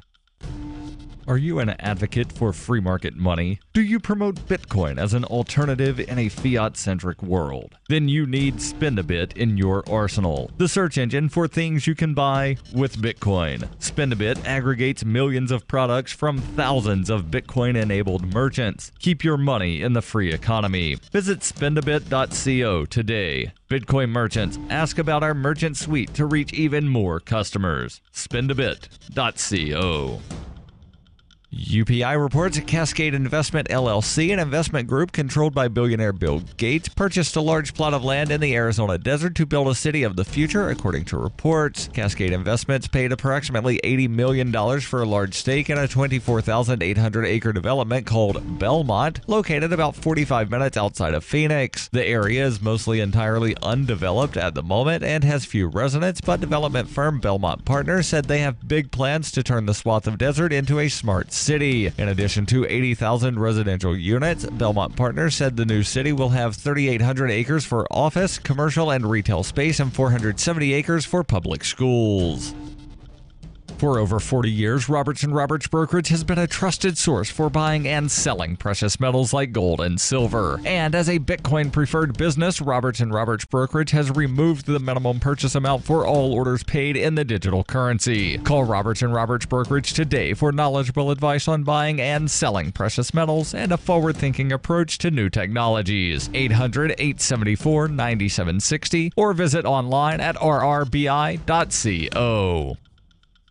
Reuters reports warring board members of Uber Technologies Incorporated have struck a peace deal that allows a multi-billion-dollar investment by SoftBank Group Corp to proceed, and which would resolve a legal battle between former chief executive Travis Kalanick and prominent shareholders. Venture capital firm Benchmark, an early investor with a board seat in the ride service company, and Kalanick have reached an agreement over terms of the SoftBank investment, which could be worth up to $10 billion, according to two people familiar with the matter. The Uber board first agreed more than a month ago to bring in SoftBank as an investor and board member, but negotiations have been slowed by ongoing fights between Benchmark and Kalanick. The agreement struck on Sunday removed the financial obstacle to allowing SoftBank to proceed with an offer to buy stock. Uber confirmed the deal was moving forward. SoftBank, a Japanese conglomerate that has become a heavyweight in Silicon Valley tech investing, is joined by Dragonair Investment Group in leading a consortium of investors that plans to invest between $1 billion and $1.25 billion in Uber, and in addition will buy up to 17% of existing shares from investors and employees in a secondary transaction. The terms were signed on Sunday, although the tender offer would likely take weeks to complete. Uber is currently valued at $68 billion, the most highly valued venture-backed company in the world.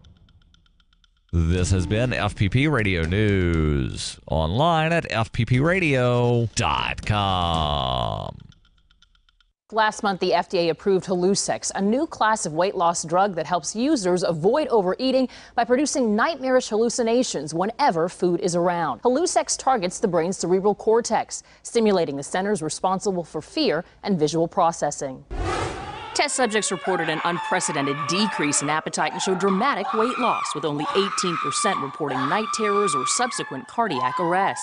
It's designed to make fatty and sugary foods even scarier. An apple just looks like it has fangs, but a milkshake will threaten you and your family by name. Earlier incarnations of the drug proved to be too powerful and produced mental states in which test subjects no longer believed that food had ever existed. An unshakable belief that the subject had to eat all of the food on the planet in order to prevent food from rising up and destroying the human race. No, you don't understand. I have to do this. Or the conviction that food could be negotiated with diplomatically. With the Lab Report, I'm Aisha Patel. This is the Onion News Network.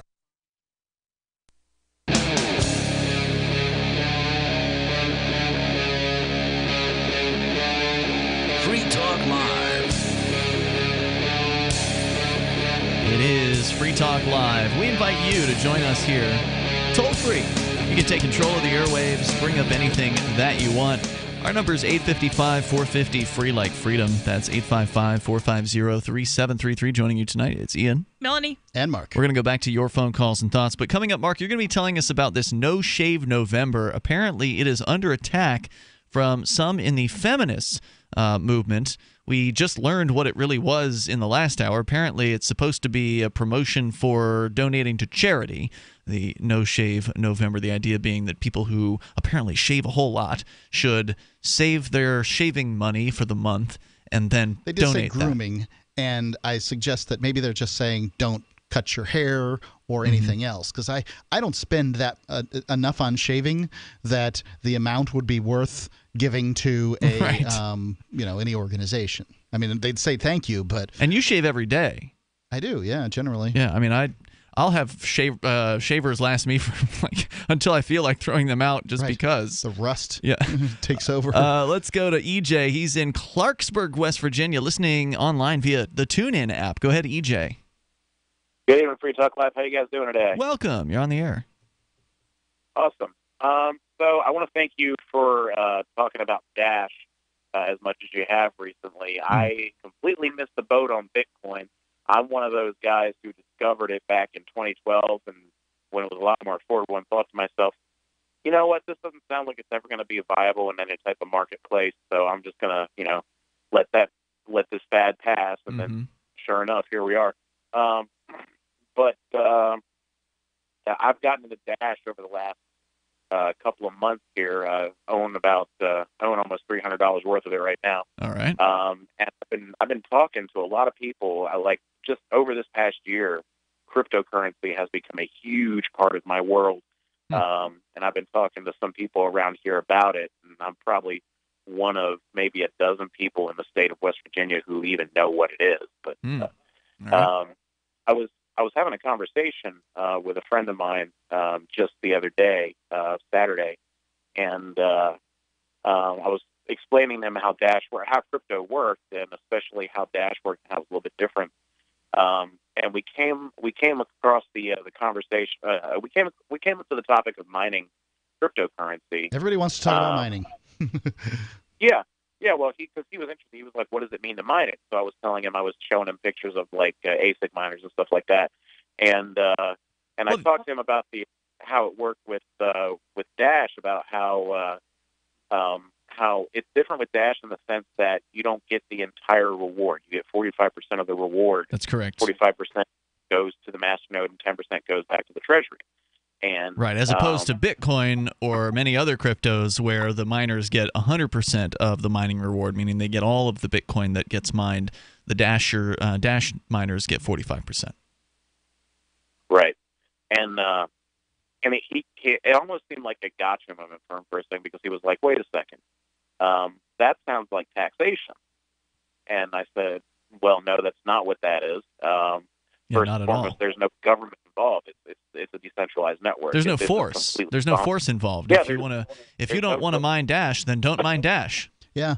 Right. And paying for a hotel is kind of like taxation too, except you choose to stay there, and they provide you services. Right. Completely voluntary, and that I think was something that I don't think he understood at first, because it was one of those things where he's always kind of found it annoying how often I say things like taxation and stuff. Sure. Because it just seems like people don't really think of it like that. No. You know, people just think it's the thing that you do. And so I'm explaining to this guy how, voluntarism works and stuff like that. Mm-hmm. And how it worked when you're mining Dash and you choose to mine it. Like, it's something that if you say, well, I don't like the fact that I don't get to keep the entire reward, well, then you can just unplug your ASIC miner and be done with it, and no men with guns are going to kick your door in. Or you can mine something else. Flip to something else. There's a website called What to Mine that actually will tell you at any given moment what the most profitable cryptocurrency in the world to mine is. With your machine. Yep. Although there's different types of cryptos that have different mining types or whatever, so you have to keep that in mind. But, it is hard to talk about taxation being theft, because a lot of people, even our Thursday night co-host, Heather, she was talking on the Free Talk Live AMP forum recently about how she doesn't believe taxation is theft because she voluntarily pays it. And some people, I heard that.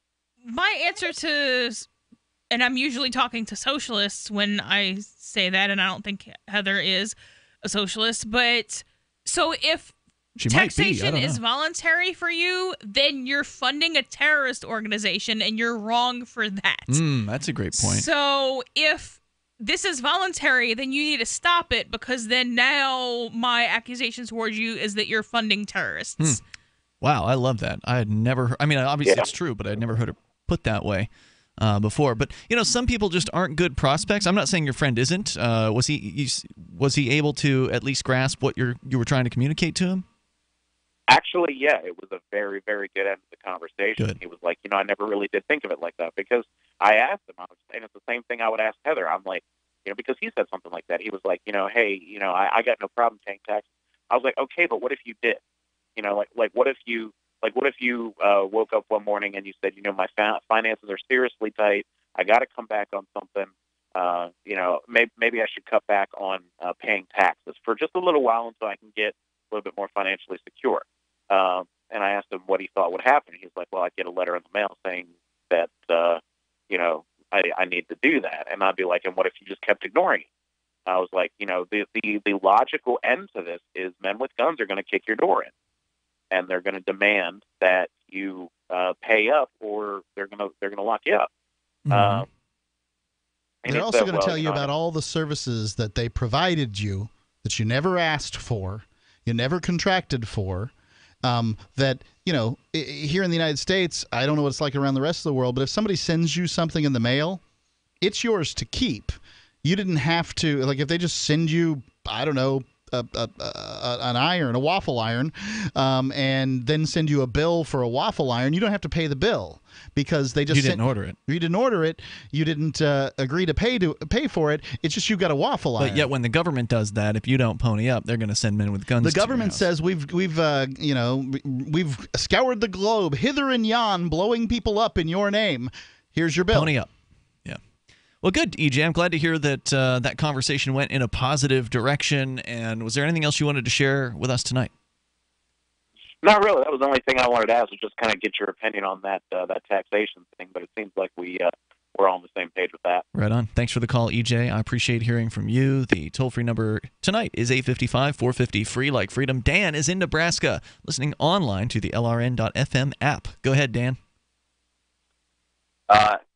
So today I was, I guess, perusing through my own news feed, and I saw this video from like Millie Weaver. You know, like she's the journalist who actually does like the on the street reporting for InfoWars. And there was this absolutely disturbing piece of news I saw that was so disturbing, it kind of shook my faith in libertarianism as far as, like, could I allow something this disturbing to happen in real life? And it was that, I don't remember exactly where it was. I think it was in Texas. There was this, like, conference, like, for all these people who were dressing in drag, and they were actually inviting children to join in on this, and having even one of the performing drag queens was 11 years old. So what is upsetting about that to you? It's absolutely degenerate and disgusting is what it is. That could ever exist in a society is only, evident of its decay. I would never want to let things in that would decay society. Now, it's certainly true that that some young people who, and hang on, Dan, we can talk more about this here in moments. Some young people who, let's say, have been encouraged by their family to embrace, transgender kind of concept for themselves, have later on down the line rejected that and said that was a mistake. But let's talk a little bit more about that, because obviously everybody is different. Our toll-free number is 855-450-FREE like freedom, 855-450-3733. Is dressing in drag a bad thing necessarily? Fireplaces and wood stoves are wonderful to have and provide low-cost heating, but they've got their drawbacks too. One of them is the increased likelihood that your home will burn. My primary advice is to never let fire into your home, and make sure that you have an extinguisher on every floor and the garage, and that everyone knows how to use it. But if you love your wood stove, don't want to give it up, make sure that you keep things away from it, and have a professional clean it every year. The pro will make sure the chimney is properly functioning also. Make sure to dispose of your ashes outside too. Do you want to help build a better financial system for everyone? Join Dash. Dash is Digital Cash, a digital money platform designed to replace cash and help people manage their own wealth. It's fast and easy, fees are low, and transactions are confirmed instantly. Dash is decentralized, run by users who earn rewards for helping run the network and make governance decisions. Dash is set up to succeed where other platforms have failed. Give it a try at dash.org. Help people take control over their financial future today. Find out more at dash.org. I got my Blink home security system delivered right to my door. I downloaded the app and it walked me right through the easy setup. Even with my complicated router system, I was done in like 10 minutes. Now it notifies me whenever something moves in front of the wireless cameras, or I can just check it whenever I want right from my phone. And I got you a deal. Get 3 Blink cams for what the other guys charge you for 1, plus an extra 10% off. Visit blinkprotect.com/FTL. blinkprotect.com/FTL. blinkprotect.com/FTL. Earlier this year, after many years of conflict over the direction of Bitcoin, the creators of Bitcoin Cash did just what they were told to do. They forked off. Now there are 2 Bitcoins, the one that is run by the big bank patsies, and Bitcoin Cash, the one that stays true to the creator's vision. Bitcoin Cash has surprised many with its relevancy and staying power, and the price reflects it. If you believe that Bitcoin was meant to be a low-cost, easy-to-use, peer-to-peer currency that could bring economic freedom to the world, you need Bitcoin Cash. Get your Bitcoin Cash wallet right now at bitcoin.com. You can't win if you don't enter, and you actually can improve your chances of winning a prize drawing if you wrinkle up your entry blank. I'm Holland Cook from survivalspeech.com, and I speak from experience. Why this works: if they'll be spinning the drum before drawing, your entry blank will move around more than, and not adhere to, other perfectly flat entry blanks. And if they don't spin the drum and merely reach into a box full of other perfectly flat entry blanks, many of which are sticking together, yours will feel different to the person reaching in. When you win, act surprised. And if you're looking for work, this is a metaphor. For more tips on sticking out in a world where just too much blends into the blah, blah, blah, hit survivalspeech.com. I'm Holland Cook. Did you know we've taken our LRN.FM telephone listen line to a new level with the LRN.FM audio on demand line? Now you can call 712-770-8447 anytime and listen to LRN.FM's live feed. And you can listen to a bunch of our original shows on demand. Long distance fees may apply. Just dial 712-770-8447 and choose from the menu. 712-770-8447.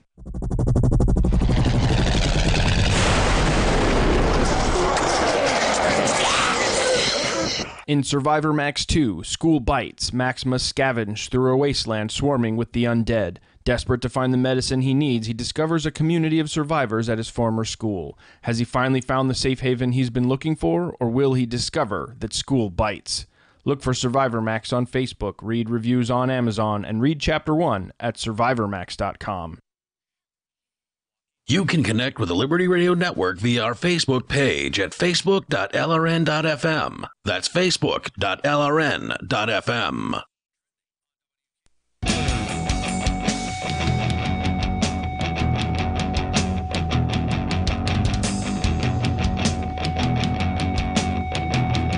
Free Talk Live. You dial toll free if you want to join us on the radio. Our number is 855-450-FREE. That's 855-450-3733. And you can Skype in at Skype username LRN.FM. You need some tax help? Well, hire an anarchist. What's that you say? None of the accountants in your area are at least openly anarchist or at all in any way even a little bit libertarian? Well, you've encountered the difficulty that now we have a way for you to solve that. You can hire Melanie as your accountant and bookkeeper or bookkeeper. She is a real anarchist, certified anarchist, and not a certified public accountant yet, though. No. But certified anarchist. Now, who certifies anarchists? I'll leave that for you to decide. But she can do your taxes. She can help you with this stuff. What are some of the services that you can offer our listeners, whether they be individuals or maybe business owners? So most people are going to see me January through April. That's your individuals with no businesses. Some people, if you own a business, then you might want to see me. Some people see me monthly if I'm doing all of their books and keeping up with their quarterly or monthly statements, whatever the case may be, to different agencies and for their own knowledge. Some people with either small businesses or with insurance issues with the ACA now, or with just other investments, even though they have a regular W-2 job, they have other investments places that they want to move around, will see me now through the end of the year to see if there's anything they need to move or buy or not buy before December 31st, because there's some things you can do. There's some things you can do after the first of the year. So like with the IRA, you can do that up until April 15th. With most other things, you have to have it done by the end of the year. But if you do, then you can save money somewhere. So somebody with a business should get in touch with you sooner rather than later. Yes. Individuals, they can wait till January. Yeah, unless you have anything weird going on or like large investments that you're going to move, those people would just wait till January. So if you want to hire a real anarchist who's going to help you maximize what you get to keep from the evil government, then Melanie is highly recommended. You've hung out your shingle. This is now your full-time thing. You used to have a job. You no longer do. You quit that with the intention of making this your vocation. Yes. So, folks, if you want to, you can go and learn more over at tax.freetalklive.com. That's tax.freetalklive.com. As we go back to Dan, he's in Nebraska. He says that he saw a story on InfoWars about a drag show that involved children. You said as young as 11 years old. Is that right? Yes, and this is there. It's a video, so you can go and look this up. It's right on the front of Millie Weaver's YouTube channel, like Millennial Millie or something. Now, are you saying that you never, as a child, dressed in the clothes of the opposite sex? Okay, I feel like that question is like completely different than what I'm even talking about. Okay, so even if he did, and I'm not accusing him of that, as a child, lots of people have peed on the floor. That doesn't mean that their parents should be encouraging them to do it, because children aren't really good at decision making, and that's the parent's job. So what the child may or may not have, someone may or may not have done as a child, is not particularly relevant, in addition to just being a general ad hominem. But my answer to libertarianism allowing or not disallowing, or however you put it, degeneracy in general, a lot of behavior that would constitute degeneracy, copious drug use, rampant promiscuity, just completely inefficient behavior doesn't exist because of libertarianism. It exists because of the state. So a lot of behaviors that are, as you would put it, degenerate, are really, really expensive if you had to pay all the costs of them yourself. Hold on. How is it that rampant drug use and promiscuity exists because of the state? I didn't say they exist because of the state. I said they're subsidized by the state. They're subsidized. So they may exist. They may exist to some extent in a free market, but there would not be anywhere near as much of it because there's this big safety net / hammock that people can just go hang out in, and you can shoot heroin every day and it's fine because then you can just go get on welfare. Though the state enables degeneracy, it doesn't. It pretends to prohibit it a lot of the time, but it doesn't prohibit it. We've had the war on drugs since before I was born, and guess what? There's still drugs. Yeah, it makes it worse. As we've seen, some of the drugs are worse. No, but here's what I want to know, Dan, is what is it about this that you say is degenerate? What specifically about a drag show, which generally is, you said mostly it's adults, right? But there was at least one child involved. Normally we're just talking about frequently people who are born as male dressing as female, although I'm sure there are the reverse. But normally what I've seen, and I've been to the Gay and Lesbian Pride Fest down in Sarasota, Florida on a few years in a row, and they always had a really great, entertaining drag show that they would put on there. What is it that's degenerate about it exactly?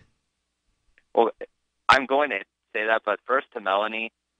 For me, there's like a certain threshold before I bring something from the word distasteful or too degenerate. Like that drug use is in some cases distasteful. I don't particularly find things like grown out of the ground but not made. Well, she said excessive. I think I said copious, but it depends on what level of drug use we're talking about. Degeneracy is once you've crossed a certain line, and I think that if this event was 18 plus or 21 plus or whatever, I think I couldn't care less. I probably wouldn't have even opened the video or the article. So you're saying it's degenerate because someone under the age of X was involved? Here's the thing is, yes, and I know where you're going because of the way you phrase that, but I don't always think it's a bad thing to draw arbitrary lines as society, right? Because you're about to say something like 18 is an arbitrary number. I know that it's arbitrary, but I feel like when you're trying to decide something, quote unquote, as a society, there are always going to be people with different opinions. So you need to find, I guess, one that just works. Because there are some people there are obviously going to be some I want to ask you this, because something that I find to be disturbing are those remember JonBenet Ramsey, the little girl that got murdered years back? She was a pageant gal. Yeah, that I find to be creepy and weird, but somebody that's dressing for a drag show, it wouldn't bother me at all. How is that that's different, fun. though? If they're both underage, and not if they're underage, but if they're both, because we can argue about the age of majority all day long. At some point, you're a child. If they're both children, how is that different? I don't know. One of them just seems creepy and weird. I think that underlying here is are the parents choosing trying to influence the child to choose a gender other than the sex they were born? Yeah. And I would say this is that some parents are influencing their kids, into a gender other than the sex they were born, and some parents are dealing with an unusual situation of a child that believes that they're a gender other than the sex they were born. I never had to deal with this. I always thought of myself as a male. But I know that there are people that deal with this, and if those people decide they want to dance on a stage, I guess I don't care. If the parents are influencing them, on the other hand, then yes, the parents are degenerates. Yeah, I mean, I don't know what good complaining about it's going to do either way. I mean, people are going to seek out whatever kinds of things that they feel is right for their own family, and the best thing you can do is probably just don't associate with the folks that are doing those things. Thanks, Dan, for the call. More coming up here in moments. This is Free Talk Live. The answer to being in control of your own healthcare is freedom from insurance. Become part of a group of self-pay patients that come together to share in each other's medical expenses. Individual share amounts begin at $107 a month and $347 for families. Choose from 3 health-sharing programs. Holistic treatments may be eligible for sharing. See guidelines. Discount programs available for dental, vision, and pharmacy. Go to libertyoncall.org. That's libertyoncall.org. Most people think life insurance pays after you're dead. That's true.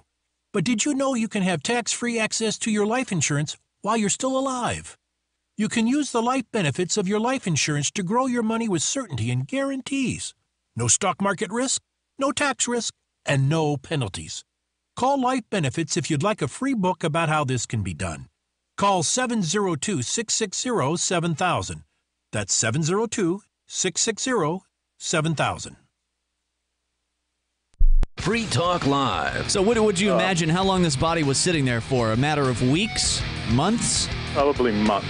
Months. There were about 25 or 30 dead cats in the house. Oh, my goodness. It was not a pretty scene. Literally, it was from the floor to the ceiling. This person had put newspapers and magazines, Life magazines, going back probably to day one, and Geographic going back into the previous century, and food boxes that were, ancient. And she had lived through a tunnel that basically connected her bedroom area to a bathroom. What about the kitchen? Did she not prepare food? She kept food in the bedroom and then had a... That's nice. I guess she used her window to get in and out. That's the best we could figure out. Wow. Yeah, this is no problem that a good coat of fire wouldn't fix. Free Talk Live, 7 nights a week from 7 to 10 Eastern, live on the Liberty Radio Network at LRN.FM. I love My Magic Mud. I drink a lot of coffee. I had stains on my teeth. Then I found My Magic Mud, and I was told it would remove stains. So I paid attention when I brushed the first time. My Magic Mud is black tooth powder, and the difference it made in my teeth in one application was noticeable. With 4, my teeth were as white as you normal folks out there. Please go to mymagicmud.com and buy a jar. There's 150 applications for $25. You can use Bitcoin, mymagicmud.com. If you want to know the latest about Free Talk Live before we go on the air, all you need to decide is how you want it delivered. It's your choice. Visit news.freetalklive.com. You can get emailed announcements and participate in contests via our email updates list. Plus, we have a Twitter account that you can follow and a Facebook page where you can become a fan. So visit news.freetalklive.com to get news about Free Talk Live as soon as it's announced and the way you want it delivered at news.freetalklive.com. That's news.freetalklive.com. Is spreading the message of liberty, cryptocurrency, and peace around the globe worth $2 per month to you? As you may already know, in addition to our internet feed, LRN.FM broadcasts on free-to-air satellite across North and Central America, as well as Sub-Saharan Africa. And we've been available on satellite for free 24/7 since 2010. The LRN.FM free-to-air satellite signal is reaching some of the most oppressive regimes in the world, and there's no doubt our ideas are making an impact. You can learn more about the channel's impact by watching the 3-minute video at fund.lrn.fm. If you'd like to help free minds globally with our ideas of liberty, cryptocurrency, and peace, you can donate as little as $2 per month via fund.lrn.fm. You can help us continue and expand our satellite broadcast to multiple continents. Visit fund.lrn.fm today, and thank you for your help. Don't forget to share the link on social media. That's fund.lrn.fm. While our satellite channel is free to listen to, it's not free for us. You can help us cover our satellite costs with the chip-in on the right side of the page at lrn.fm.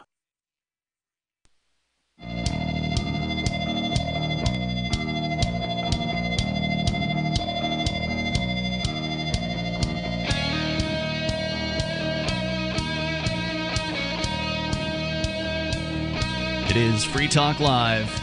You can join us The toll-free number is 855-450-FREE like freedom. That's 855-450-3733. We've got Skype, and the Skype username here is LRN.FM. With you tonight, it's Ian, Melanie, and Mark. Don't forget, shopping season, holiday season is pretty much upon us at this point. Black Friday just around the corner within the next couple of weeks, and then, of course, lots of sales will be blowing up. Even some pre-Black Friday sales have been happening. So if you want to get some deals, you want to help Free Talk Live all at the same time, we've got affiliate links that you can click on to help us when you do your online shopping. Just go to shop.freetalklive.com. That's shop.freetalklive.com to find those. There's one there for Walmart, for instance. For those of you in the U.S., for those of you in the U.K. and Canada, we've got some Amazon links as well. So again, head over to shop.freetalklive.com. As we go to your calls and thoughts, it's Melanie's number one fan on the line with us here. Hello, Melanie's number one fan. You're on Free Talk Live. Hi, I was wanting to talk about something, an incident that happened that changed my life forever. It was July 3rd of 2016. I had just moved to New Hampshire not even a month beforehand. I came out to Keene for an NH exit event from Nashua, and I was here to meet people, and I hadn't yet really connected with anyone. And, Melanie, the first thing I saw when I got here was you talking to Rich about philosophical consistency. And I knew in that moment that I'd arrived in a community that I could be content in, that I could be happy in. And over the next month or so, we continued to meet and talk on several occasions. And I quickly realized that you were special. We were one of a kind. And shortly thereafter, we got together. And this last year and a half, you've shown me more love, loyalty, and confidence than I've ever known. You've enhanced my life in unspeakably meaningful ways. I owe you so much, and would need a whole lifetime to even begin to give back as much as you've given to me. And so, Melanie Johnson, I just have one question for you.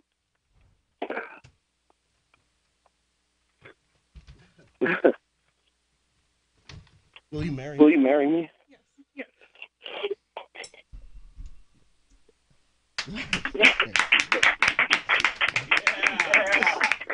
Well, that's a first. I love you. All right.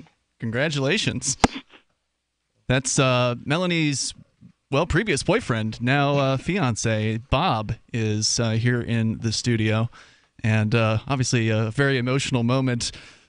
So congratulations, you guys. How awesome. That has never happened before on our airwaves, an actual marriage proposal. And she said yes, which makes it even better, because it would have really been awkward had it not been a yes. Hey, Bob. Hello. Nicely done. Thank you. Yeah, it was pretty good. Yeah. I knew she was going to. Okay. I heard she was trying to twist your arm into proposing to you. To her. No. It's definitely something we've talked about. And, right. It was so funny, too, because earlier tonight she was talking about you guys had planned your honeymoon already, even though you hadn't actually, there wasn't a wedding that had been planned. Apparently. Right. Well, yeah. I hadn't said that on the air, to be clear. Well, right. I know you hadn't said that on the air, but it was still funny because you were talking about that on the very same night that he was planning to come in and do this. So, yeah. Yeah. Cool. It was. We've it was in on that mic, if you would. Very good. Yeah, we've definitely had some amount of. We knew this was going to happen. She just didn't know the whens or the hows, and this is, as I said, she's just made my life so much better by being a part of it. Now we know where Melanie came from. She moved up here from Louisiana. Where did you come from, Bob? I've been a little bit of everywhere, but Washington State is where I'm originally from and where I had moved from when I did move out here. And it was how long ago? Year and a half? 2 years? What was it was mid-June of 2016. So really just about 3 weeks, or give or take, 3 or 4 weeks before I had ended up coming up here for the barbecue before the July 4th NH Exit event, and then, And that was in Keene, like you were saying on your call earlier. You came up, NH Exit being the idea of secession from the United States, and yes.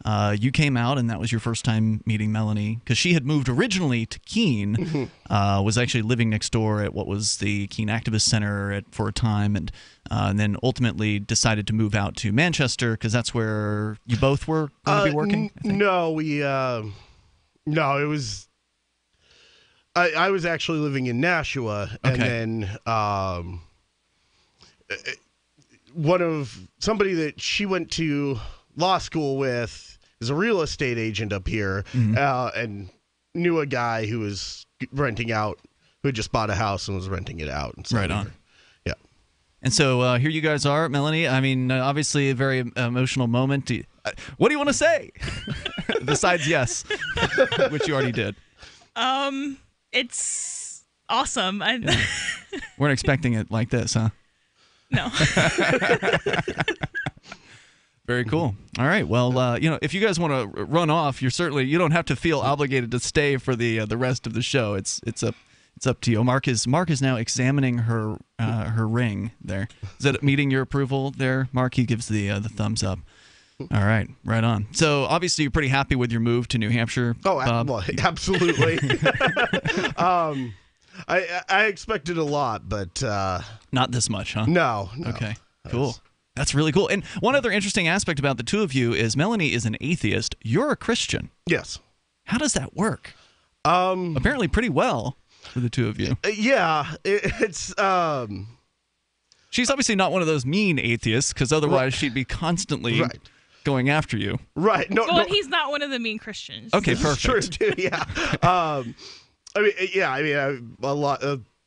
I have some of my beliefs are would in modern times be considered somewhat odd, but are as compared to Christians, you mean? Well, modern Christians, quote unquote, in some cases. Wait, does that mean you're less modern or more modern, or what does that mean? I don't even know what that modern means. Christians sometimes do things like put U.S. gang flags on the altar. Right. Yeah, so that's a big problem. So you would be in favor of the free church movement then, which would be largely, and I'm also a Christian universalist, so I do. What does that mean? So one, I don't think that heaven is the ultimate goal, rather the restoration of all creation and the resurrection of all people into that. So I believe that everyone will eventually be saved, not from so you don't hell, believe in which hell. I don't believe you don't believe in exists. Hell. Okay, no. But from I do believe there's a state of mind, which I suppose could be described that way. Sure. For a time, but it's certainly not a place with somebody with a trident and horns, right, and flames, right, lots of flames, right. Yeah.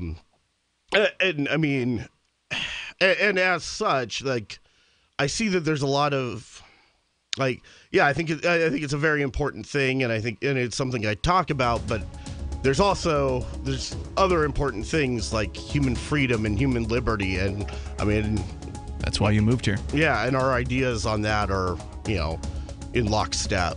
Yay. Well, congratulations, you two. We're going to continue with the remaining segment of Free Talk Live here in moments. If you want to get on the phones, now would be the best time to get on them at toll-free number 855-450-FREE like freedom, 855-450-3733. Free Talk Live. From the first letter of Captain Mark. History is full of flowery documents claiming to limit the power of the crown, but these poetic social contracts have been impotent to prevent the predation. Limited government is a lie they use to keep us submissive. The crown cannot be trusted to abide by its founding charters, nor its treaties, nor even its own rules. The essence of the Crown is centralized violence, and I've had enough. That's why I raised my black banner. I am no revolutionary. My aim is not to reset the cycle of violence, but to break it. My aim is an evolved society, invisible to the Crown, not a new hierarchy, but decentralized networks with no central figure for the Crown to target. If you want your servile life, keep it, but we will not submit to the Crown's agenda. And when you are ready to stop being its beast of burden, ready for adventure and opportunity, join us at pirateswithoutborders.com. Are you tired of paying fees and commissions to that other site? I know you are. And I'm here to tell you about a great alternative to sell your stuff.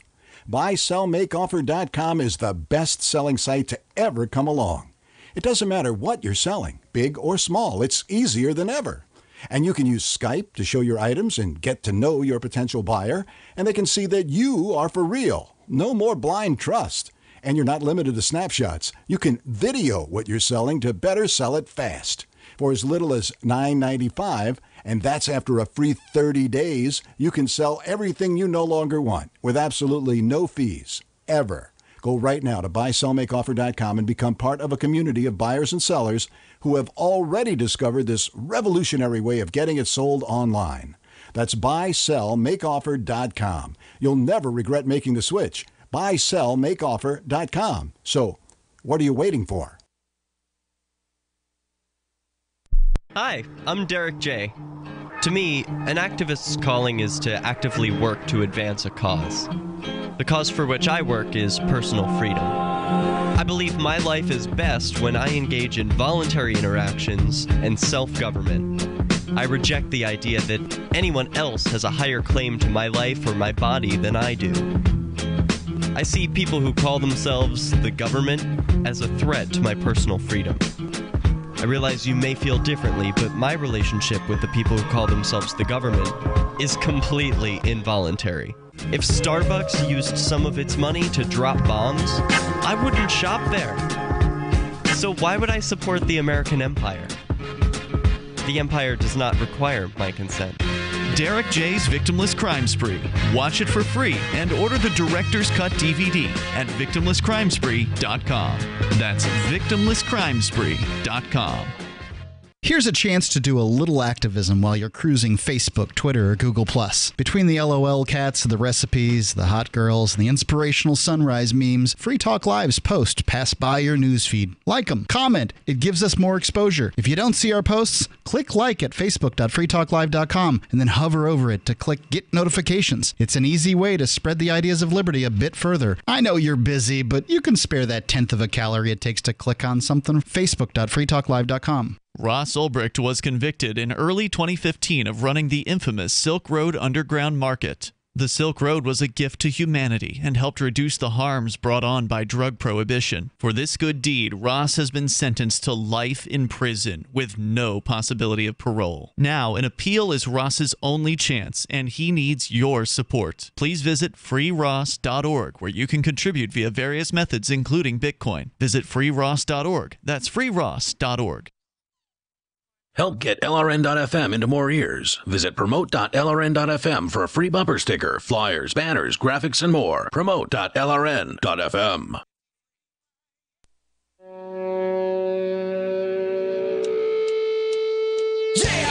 right, it's another edition of the Free Talk Live's Edgington Post Show. I am Mark Edge. Today is, well, it's a little different than it's been before. I've got two longtime callers of Free Talk Live here to discuss some issues that are important to them. I thought that these guys were good enough, articulate enough, intelligent enough to be able to have this conversation. I'm going to moderate, so I'm going to turn it right over right now to Greg from New York and Libertarian Banker. Guys, what are we going to discuss today? Well, Mark, thanks for having us on the show, and I'm certainly Greg can speak up here if he needs to, but I think I wanted to talk about the topic of universal basic income. It's one that him and I have talked about before on the show, and we thought it was fitting to do that. Awesome. Yeah, I mean, I'm definitely excited to talk about this. I run a company that's been building community software since 2011 to help communities sort of have their own Facebook, have their own social networks and not rely on these giant behemoth social networks.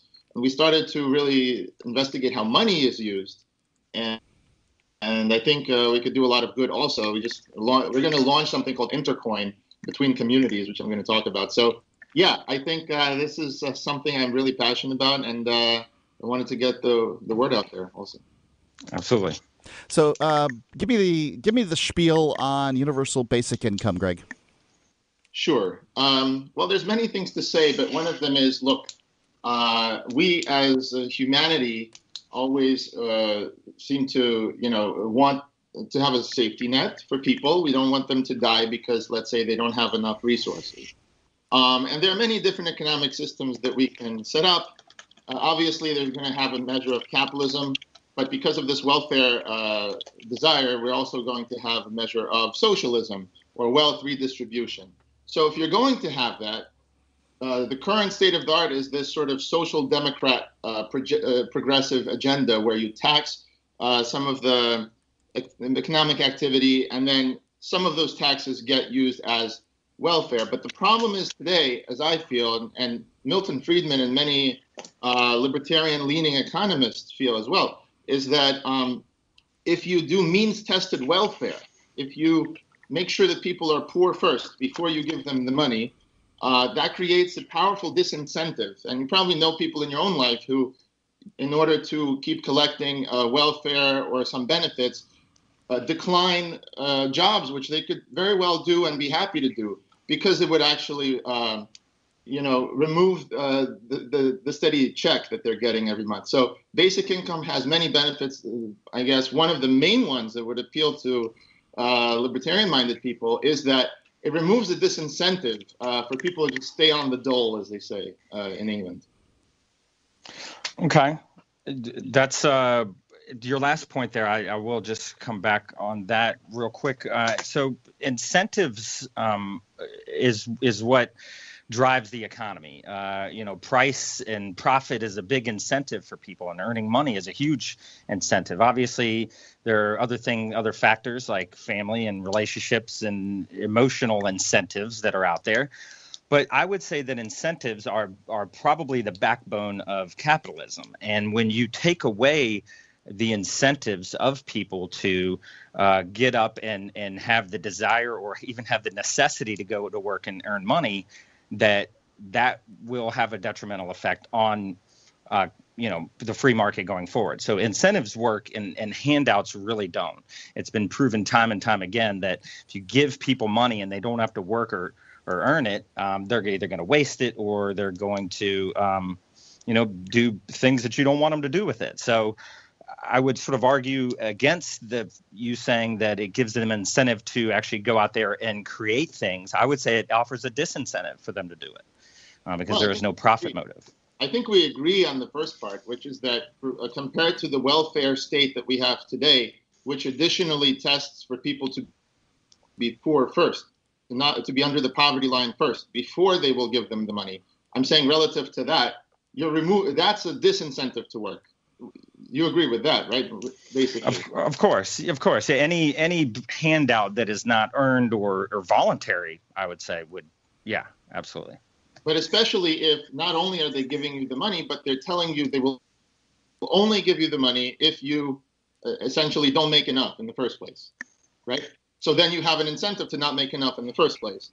With basic income, I'm saying relative to the welfare we have today, not to anarcho-capitalist utopia, but what we have today, it would be an improvement in that people who are now, maybe declining job offers, perfectly good job offers, which will give them dignity and fulfillment in their life. They're declining them for a very rational reason. These people are making a rational choice to stay and collect welfare checks. Now, this has changed since the 90s with the Clinton, changing welfare, and now you have to work. But still, means-tested welfare versus basic income, my point is simple. Basic income does not have the disincentive to work that means-tested, to the extent that means-tested welfare does. So let me jump in real quick. I want to define universal basic income before we go any further. Universal basic income, as I understand it, is an amount of money that's given to everybody in a given country, no matter what their reason is, why they might or might not need it. It's just given to them. However, I think there's an important distinction to make here is, does in your world, Greg, universal basic income, does it replace welfare, or and which welfare, mind you, because this is an overarching terminology we use here in the U.S. Which welfare does it replace, and does it replace? I would love to see universal basic income phase in and gradually replace means-tested welfare. Obviously, it's not going to happen overnight. And by the way, single-payer systems like single-payer healthcare are basically the same as UBI, universal basic income. They're universal. Everyone gets some insurance. It's just that they're earmarked for a certain thing. So you can't, let's say, use your single-payer healthcare to pay for food. But really, we already have this. Many countries have universal, let's say, health insurance for everybody. That's a form of UBI. So yeah, I would like to see this crowd out some of the means-tested welfare. One more thing: in Alaska, they have another thing that's called, I think, the something fund, like the state fund. Oil. It's like an oil reserve fund. Yes, exactly. Where they distribute the proceeds, with the logic that, look, the natural resources of Alaska belong to all the residents. So if they're going to sell those reserves, instead of the government deciding how you're going to spend your money, they just give it to you in the fund and as a dividend. And here's the other thing. People get to choose how to spend their money in UBI. So if they think, okay, they don't need that much health insurance, but they're throwing a party and they need more food, they go out and buy the food. It's also more consumer choice than single payer systems. But all these things are related, whether you give people money and then you tax it away from the richer people, or whether you or whether you test if they're poor first. I think that latter part just has these disincentives, and I'd rather have consumers have the choice. And Greg, I will agree with you on the incentive part, that the current system we have, it disincentivizes work to a very large degree. And what you're talking about with universal basic income is maybe a step up from that. I guess I will give you that, but it is not sort of the ideal where we want to be. So here's the point. Next point that I'll make is, you mentioned somebody, somebody ultimately has to decide who gets what and how much money to collect, how much the increases need to be, how much each person in each area get. And so the question is, who decides that? Because it's right now, I could tell you who's going to decide it if we implement universal basic income. It's going to be the politicians in Washington. And they've been using welfare and tax incentives and all kind of different ways to manipulate voters' minds or to get their way, right? They're just going to use this to their advantage, to their power, because they have the decision on who gets what and how much to collect. So that's a huge problem that is not going to be solved just by getting rid of existing welfare and implementing UBI. You're going to have somebody that takes the reins of power and ultimately abuses it. So how do you solve that? I think that's a very real concern. And I just want to say right here on the show, I'm not just talking about this, but my company is actually building it. And I want to say right here on the show that your question, that one of these days when I called into FTL, it pays to call in, because when we had that debate, your question was, prices vary from place to place also. So you don't want to have a central planner decide, okay, this is how much that a doctor in Beverly Hills is going to be paid from this insurance, and this is how much a doctor, in somewhere in rural Kansas is going to be paid. So you're right. Hold on, Greg. I want to hear the rest of that. And if the audience wants to hear the rest of it too, they're going to have to go to freetalklive.com. This will be on the front page for the first day, and then go to archives.freetalklive.com to get the rest.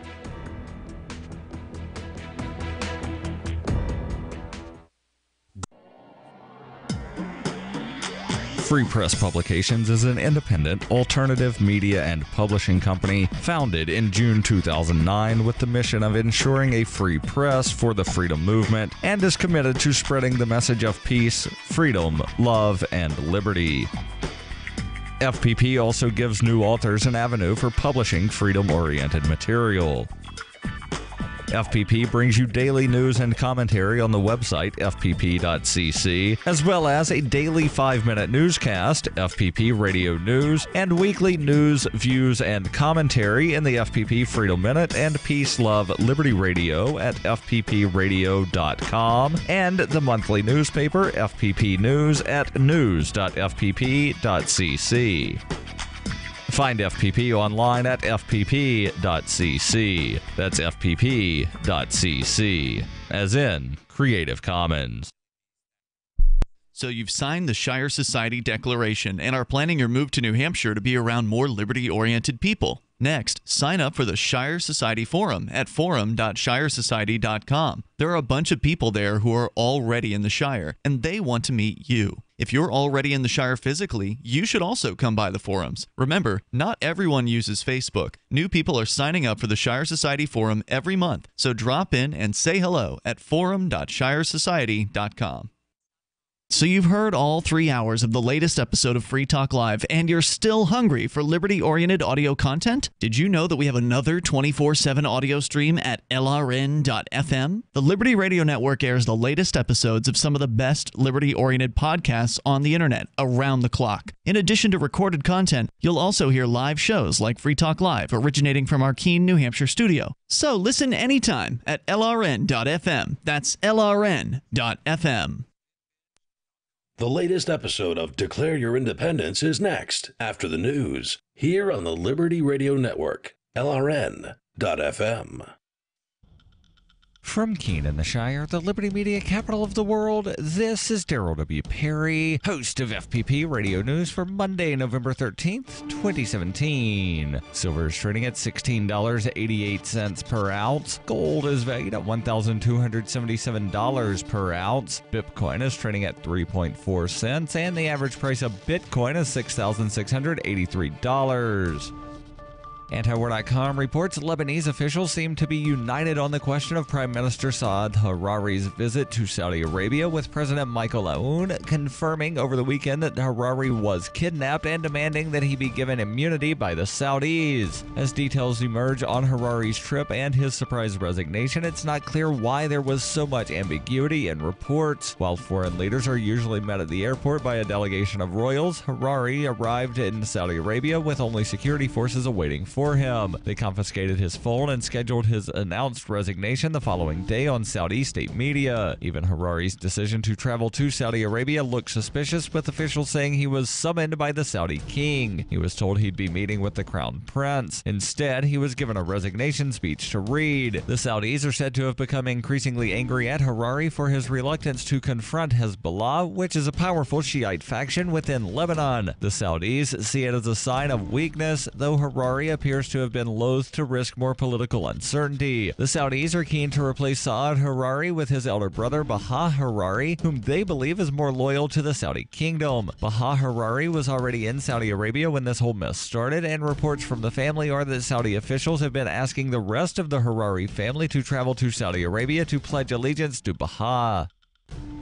Are you an advocate for free market money? Do you promote Bitcoin as an alternative in a fiat-centric world? Then you need Spendabit in your arsenal, the search engine for things you can buy with Bitcoin. Spendabit aggregates millions of products from thousands of Bitcoin-enabled merchants. Keep your money in the free economy. Visit spendabit.co today. Bitcoin merchants, ask about our merchant suite to reach even more customers. Spendabit.co.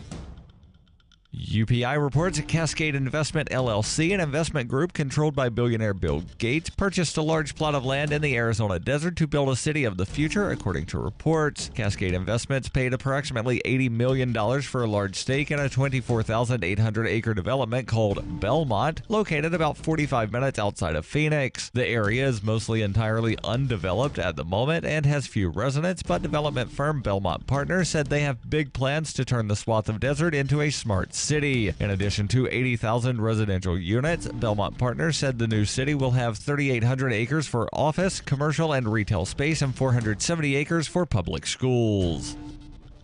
For over 40 years, Roberts & Roberts Brokerage has been a trusted source for buying and selling precious metals like gold and silver. And as a Bitcoin-preferred business, Roberts & Roberts Brokerage has removed the minimum purchase amount for all orders paid in the digital currency. Call Roberts & Roberts Brokerage today for knowledgeable advice on buying and selling precious metals and a forward-thinking approach to new technologies. 800-874-9760 or visit online at rrbi.co.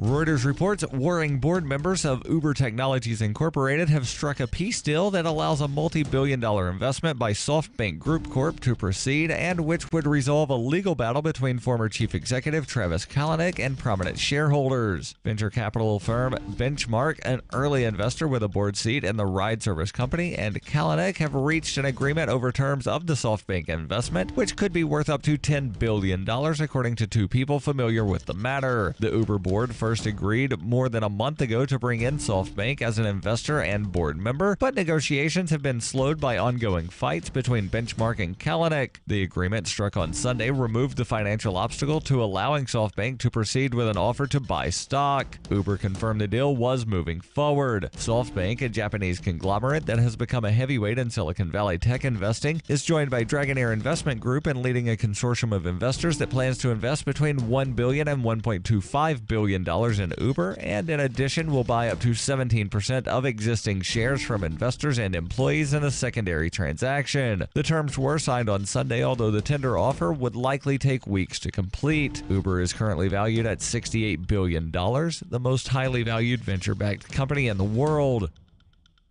This has been FPP Radio News, online at fppradio.com.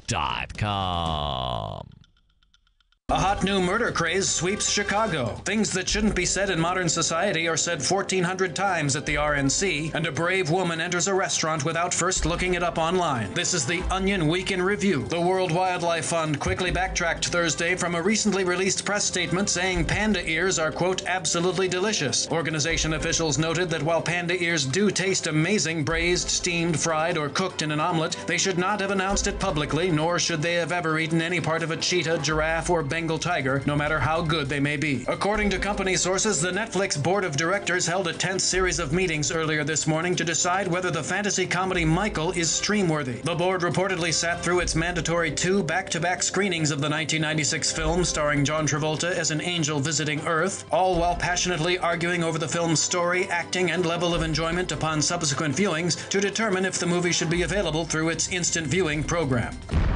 This is the Onion News Network. And now, live from the studios of Freedom's Phoenix, Ernest Hancock. Believe me when I say we have a difficult time ahead of us. But if we are to be prepared for it, we must first shed our fear of it. I stand here without fear because I remember that I am here not because of the path that